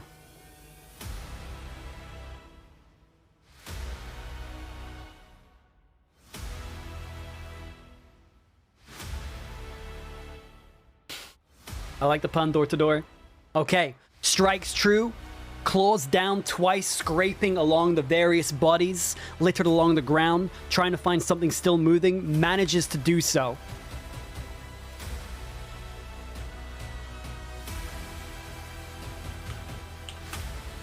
However, the swarm itself, some of the zombies rended from it, continues to writhe, scrabble, and desperately claw out at anything that they can see. We are now at the top of the round with Roga. Oh, actually, zombies first, then Roga. So, the zombies continue their onslaught, trying to bring down this stalwart turtle. Does not hit. Does not hit. The next one moves in.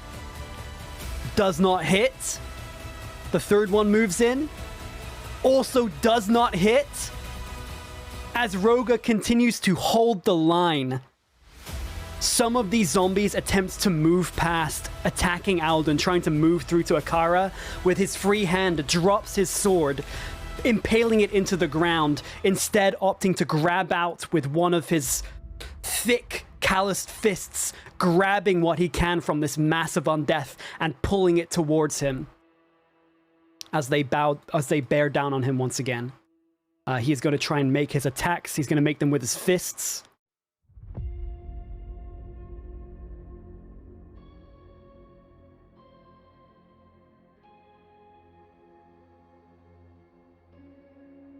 Hits. Hits again. With a natural 20. Okay, so this clump right in front of him, he chooses to prioritize the ones in front of his allies, so strikes at target number 6 first. With the natural 20. Yeah, I don't even need to roll damage for this.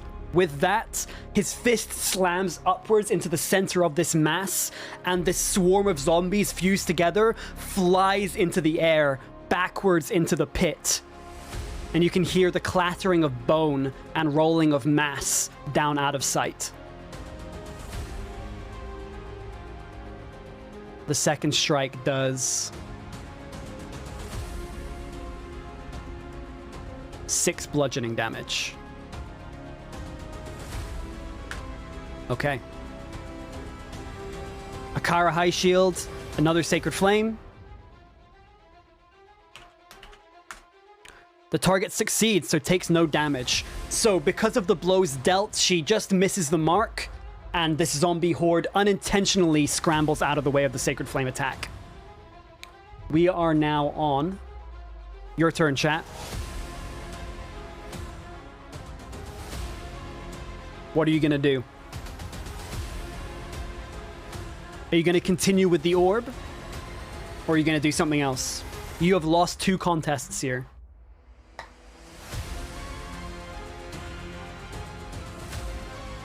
At this point, you are losing this exchange.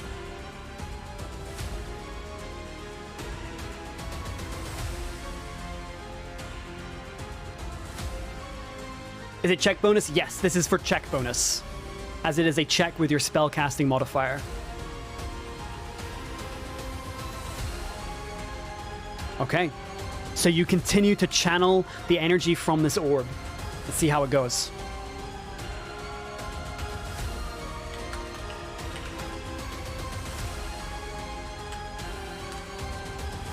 Okay. Opening the dice giveaway. Exclamation mark dice to enter. Okay.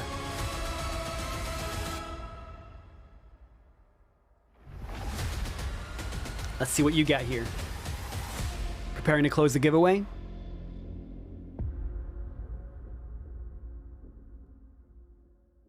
You are feeling the overwhelming and overpowering force of this entity's mind as it fights back against yours, despite you pouring everything you have into it. Closing the giveaway. Okay, Gene, please give us our roll. Let's see what you get.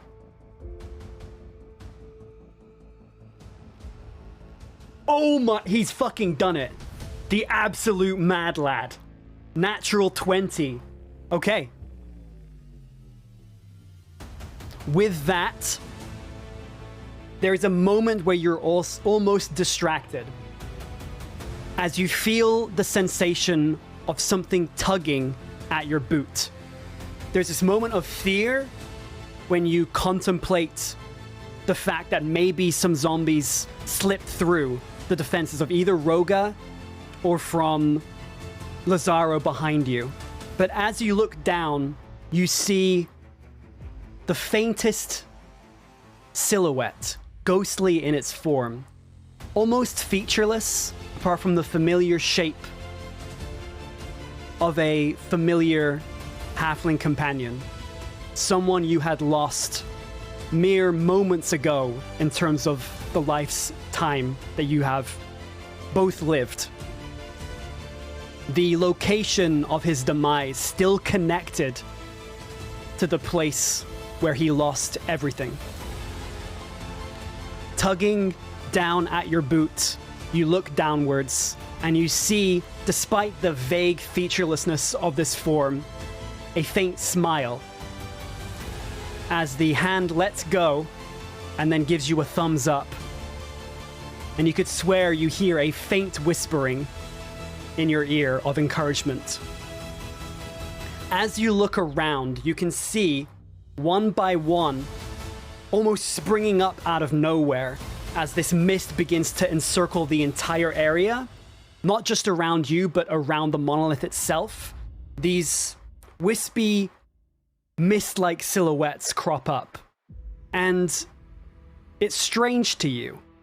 You look out and you expect perhaps to see the face of more of your friends that you've lost worlds away, times long past, but instead you see something else.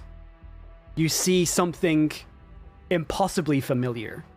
You see horned silhouettes, identical to your own, spring up one by one, coalescing out of the mist that leaves your form.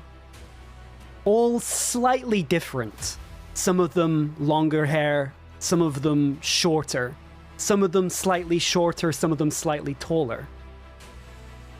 As you see the almost infinite possibilities, all of the versions of yourself that could have been you had you made a different choice, had you turned left instead of right, had you whispered a different word into an ally's ear. Every moment at which your story could have unfolded differently, in this moment, working with you to fight back against demise. This arcane energy then coalesces once again, slams with immense force into this barrier that immediately shatters as this arcane beam slams into the monolith itself and begins to burn a hole straight through it.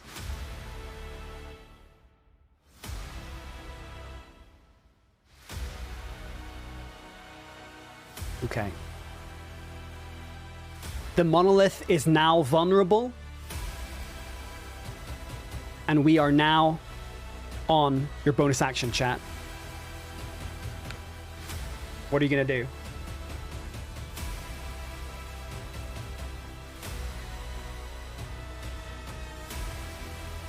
Bean, thank you very much for the gifted sub.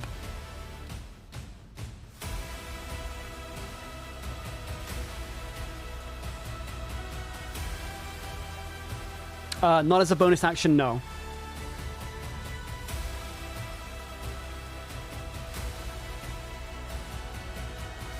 Okay, closing the vote, opening the giveaway.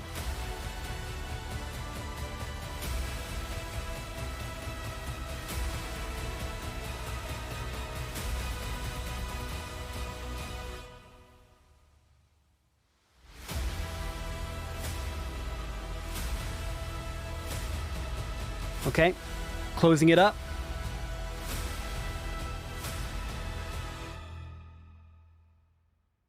Here we go. Oh, okay, I'll wait for the chant to end.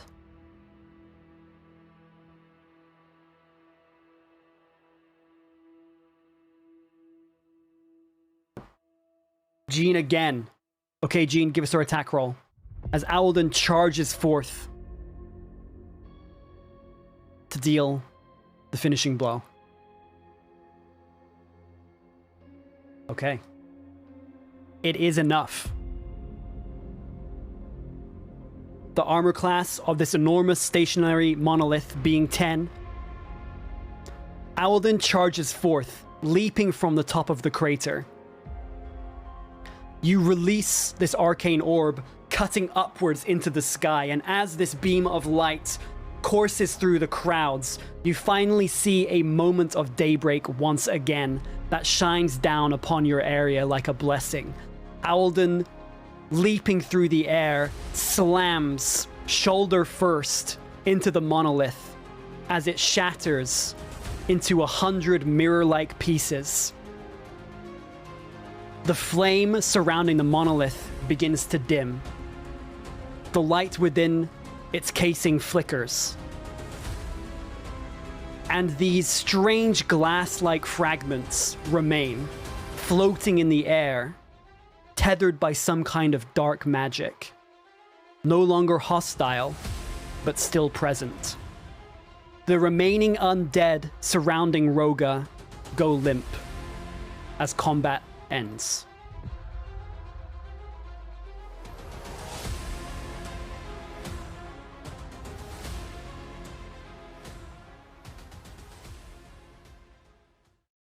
Okay.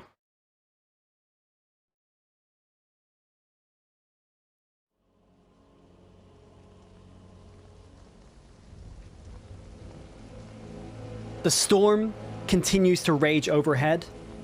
Although the clouds are parting, the lingering magic, the clash of wills disturbing the atmosphere itself.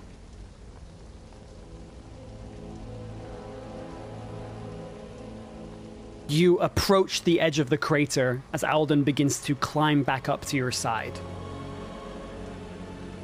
Akara Highshield also approaches and then slides down into the crater to get a closer look at what remains. What do you do, chat? As you look down at your hands, there is a faint flicker of arcane light still within the orb. Possibly one single use remains of whatever power it has left.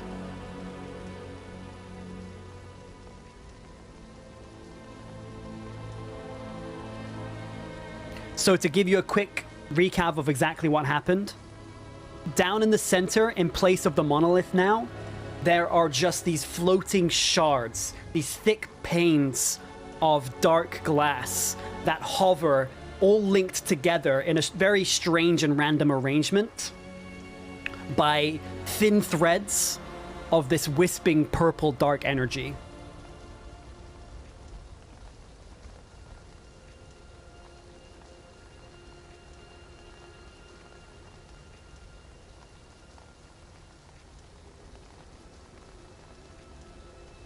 Okay. Use arcane magic to resurrect Trank? How you could try. So, as you think about doing this, Akara looks back to you and she sees that you're about to will something to happen out of desperation. She goes, wait. Before you do anything, you need to understand what's going to happen. I don't know what you're thinking about, but you need to consider your options here. She motions for you to come down and inspect what she sees down into the crater. Roga at this point strides over, collecting Alaric and bringing him to the edge. So Alaric just kind of lies in Roga's arms, being cradled, still breathing, stabilized, and no longer at risk of immediate death.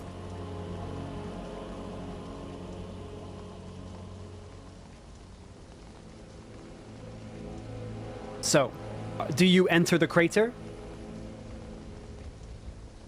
By the way, this is not me trying to railroad you. It's just to make sure that you understand what happens, what will happen before it happens. Because obviously this is a very important moment. So I don't want you going in with any kind of false assumptions.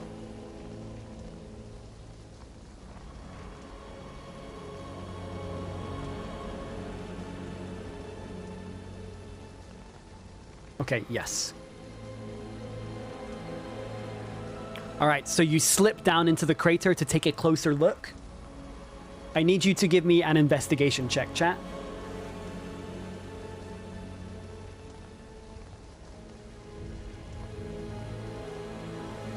Exclamation mark dice to enter the giveaway. Check bonus from Herb, thank you very much.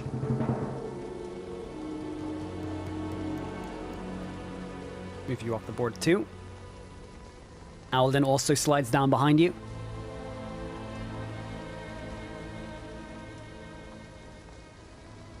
Okay, so this will have investigation. Mod 6. Closing the giveaway. Okay, Christian, please give us our investigation check, my friend. As you look over these shards to see if there's anything you can tell about them. Oh my goodness. Okay, with a total of 25.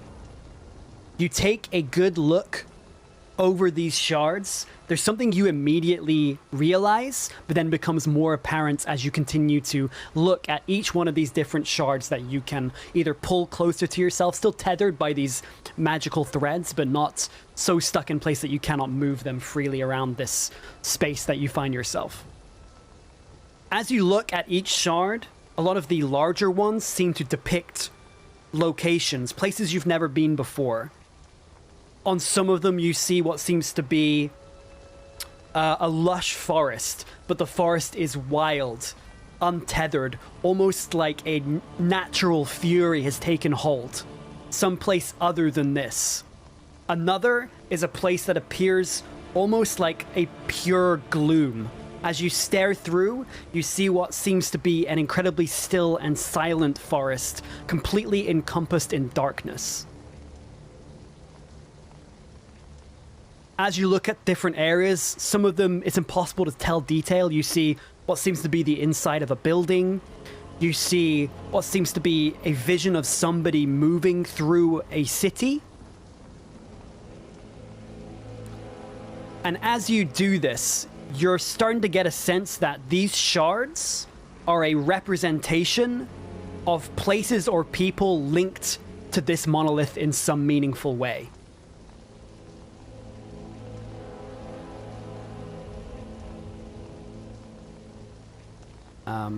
Okay. As you continue to inspect this, you also see something unusual to you. You see not a familiar situation, in fact, a very different one. You see yourself sitting at the Westwatch Tower as you did that one night before everything changed. You sit there, your young halfling ally at your side, as you speak about the adventures you've had so far. A familiar conversation that you've had before.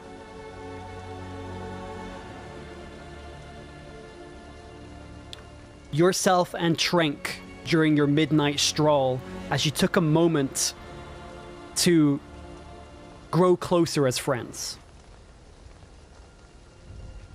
Just before you became plunged deep into the conspiracies of Willowdale.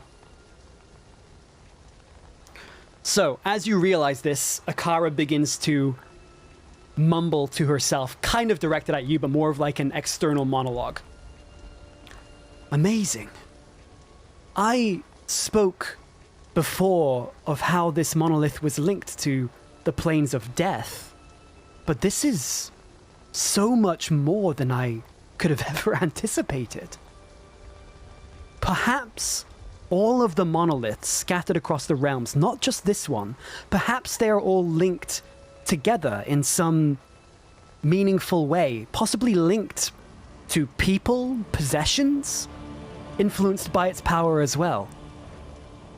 It's like an arcane network, messily weaved together, attached to people, places, times perhaps, treasures. It's all remnants of power, but the connection is delicate as she tugs at a thread that seems to depict the inside of a basement. And the thread breaks, and the glass shatters on the ground. She takes a moment of silence to herself. Wait. The source orb is pure energy. It's not bound by our reductive interpretation of magic.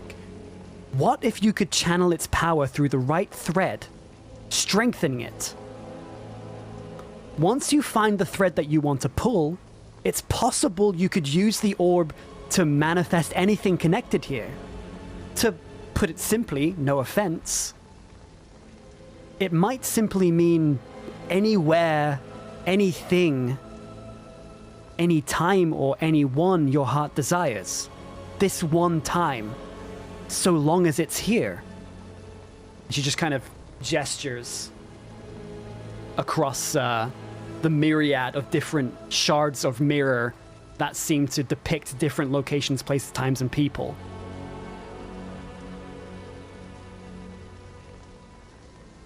Okay. What are you thinking about right now, in character chat? What is the immediate thing that comes to mind?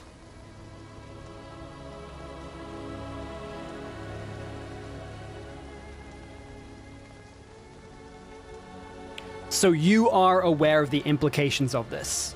This could be your ticket home. If there is a monolith on your home world, you could use it to get back. Or, as you see and lament over this memory, this building, this connection to Trank, your lost ally, it might be possible you could bring him back as well.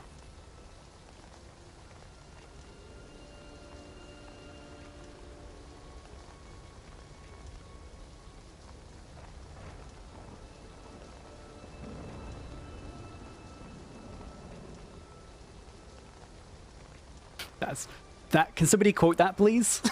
Thank you.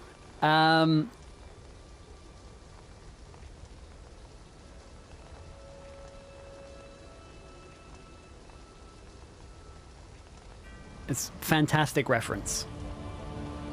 Okay.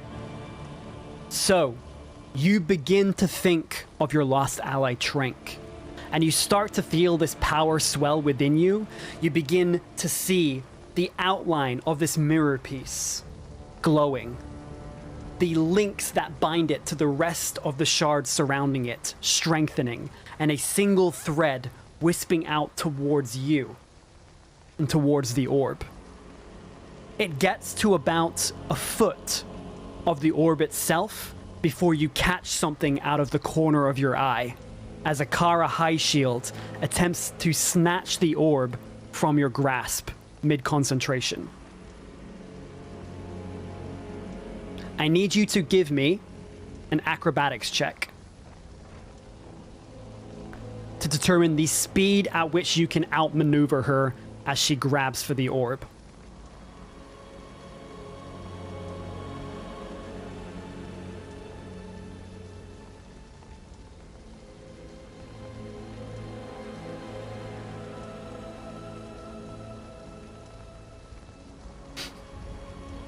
Okay, I need to make hers as well.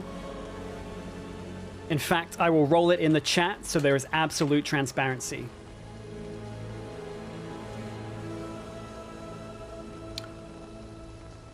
Closing the giveaway. Okay, Herb, give us our roll.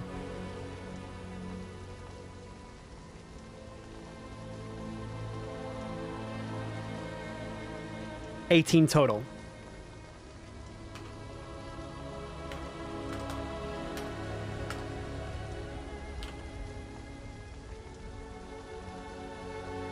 Okay, this is Akara's roll on the screen. All right. So she attempts to grab the orb from you, to no avail. Your concentration briefly breaks, but you now look back to her face, scorn in your eyes, frustration and desperation in hers. She instinctively pulls back away from you, and you can see the last remnants of her magic begin to coalesce in her hand. Don't do it. I need that. I need to leave this place. I was sent here for a reason. I failed in my mission. With Mater gone, there is no one left to protect me here. I need to leave. You can come with me, or I can take you out and leave you here to die.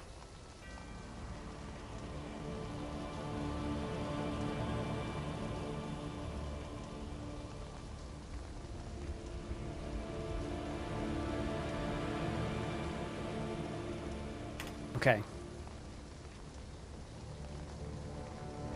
What do you do here, chat?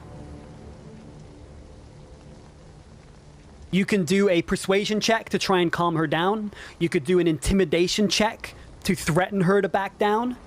Or you could fight her right now.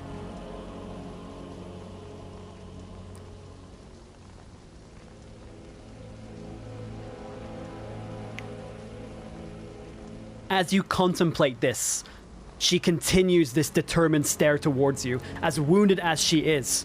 It's nothing personal. We survived. Give me the orb. That doesn't have to change.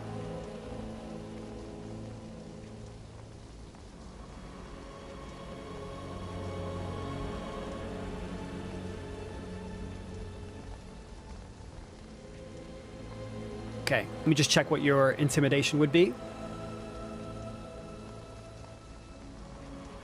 Okay, Susanna, thank you very much.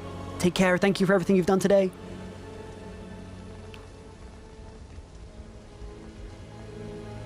Okay. So your intimidation would be +2.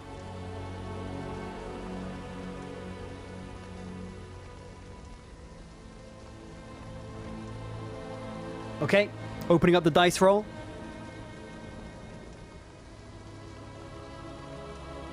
Yes, you can, Max. So we'll have a +2 to the roll.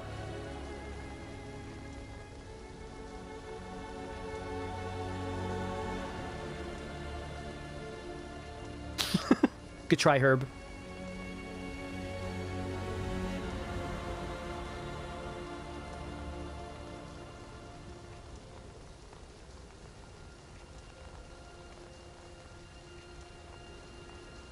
You're stalling for time? Okay, hang on.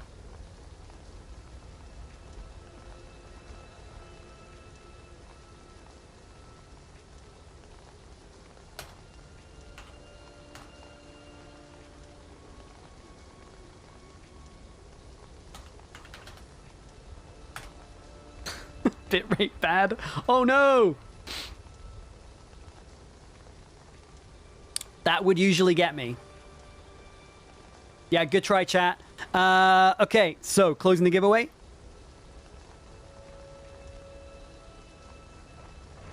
Okay, Cass.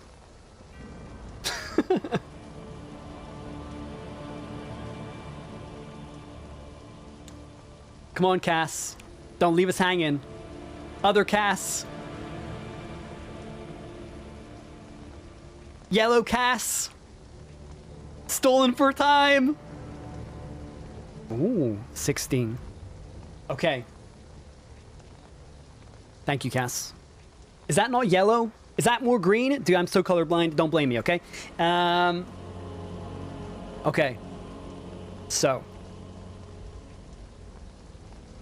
As Akara desperately implores you to hand over the orb, you stare her down. You clench your fist, ready to draw your bow. The determination in your eyes resonating with her. what is left of the reserves of the spirit energy, which you now feel more connected to than you ever have before, as they manifested before you as different versions of yourself,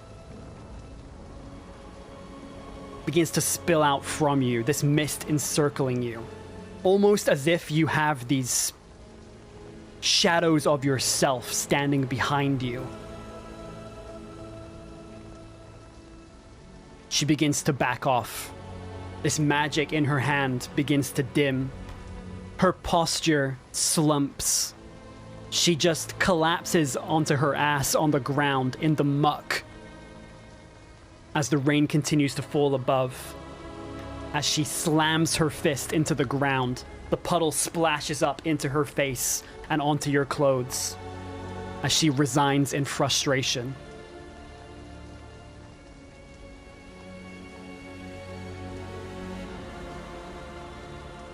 Okay, chat. What do you do?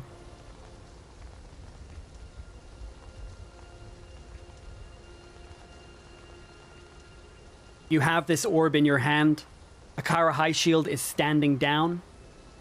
What do you Thanos... What do you Thanos snap? What? I read that and I wanted to say it. What do you Thanos snap back into existence? No. What do you use the remainder of the power residing within this orb to conjure forth? A gateway home? A gateway to somewhere else? Or to bring your friend back to you?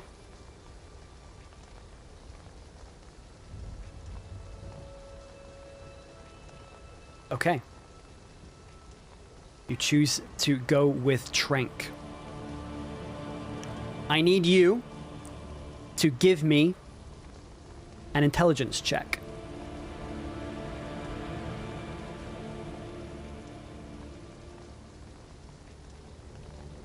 As you attempt to recall every single detail you can remember.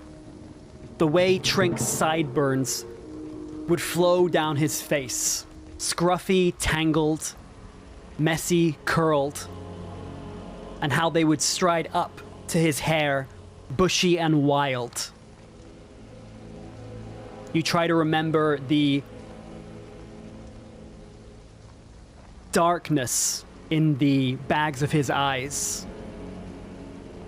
Not unsettling, but endearing. The sight of someone who has in his entire life put the well-being of others before his own. A man so determined to not burden others that he bears the weight of all the suffering he's witnessed within himself. A history so uncomfortable to him that he was unwilling to share with you, not out of secrecy, but out of a will to not burden you with his woes.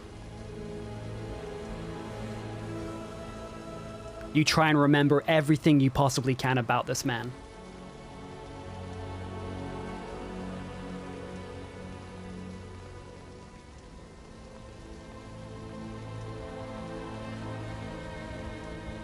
Okay. Closing the giveaway. Matthew or Matt, please give us our roll. Plus the bonus. Thank you. Okay. Plus another 2.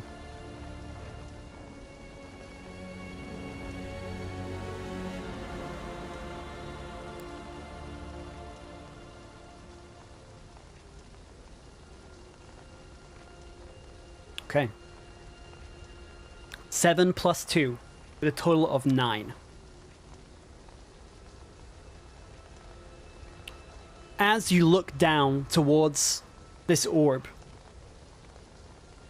and close your eyes, slowly, steadily, the sound of the pattering rain on the growing puddle below you as it coalesces around what's left of the monolith.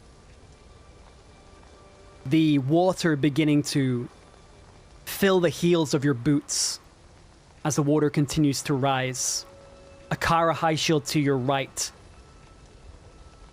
Distraught, exhausted, and slowly being submerged in the water as she sits there. Everything around you just feels so wrong. The screaming from the town has stopped, but you're starting to hear cries, sobs, all joining together as the town, some distance away, loudly mourns the loss. You start to think about everything it cost to get to this point. Everything you had to lose to get here. Every choice you made that resulted in everything that took place, for better or worse. And regret begins to fill your mind. You start to wander in your thoughts and you start to contemplate what you could have done differently. And as you do so, the purity of this thought, Trank's image, begins to contort. And you lose focus on his image, your memory of him.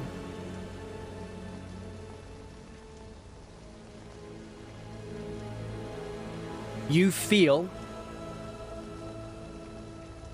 the orb begin to crack in your hand. As it does so, you instinctively open your eyes and your mind becomes frantic and panicked.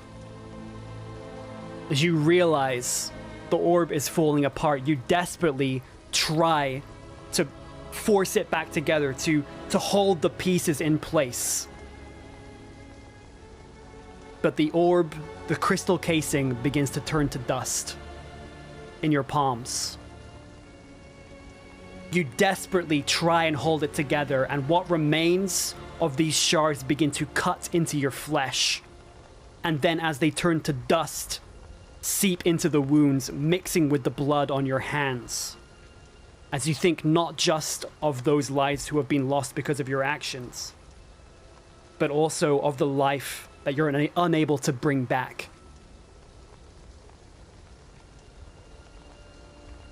The orb dissipates. The light, a single flicker remaining, extinguishes itself like a candle flame.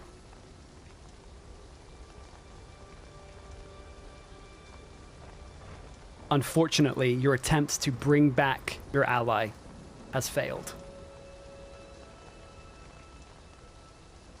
As you stand there, staring up towards the sky, as the sky begins to part, the residual energy of the combat that previously took place begins to fade. And although the sun begins to shine on you, you feel no warmth. And that is where we will end Season 1 of the campaign.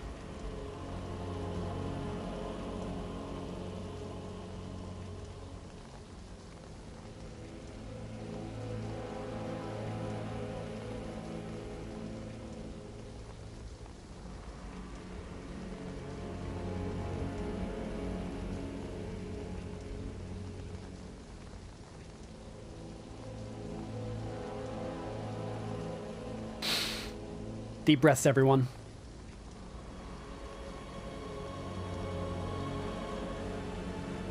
Okay.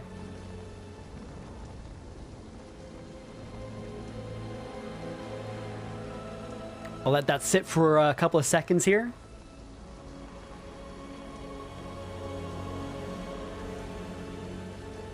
Thank you, everybody, for participating in this finale of Season 1.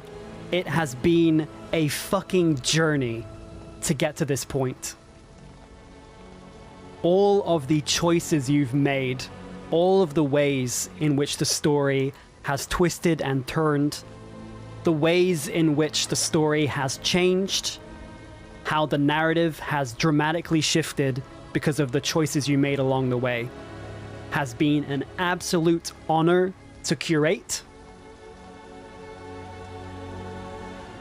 And I assume will always be grateful for all of you being a part of this experience, because it doesn't work without you.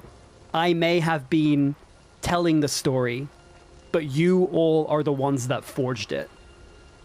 So congratulations. I know it wasn't a happy ending to Season 1. We will be back with Season 2. I'll need a very quick, maybe 1 or 2 week break to write the next part of the campaign. And then we'll be right back on it, picking up from where we left off. Thank you. It really means a lot to me, everybody. Honestly, I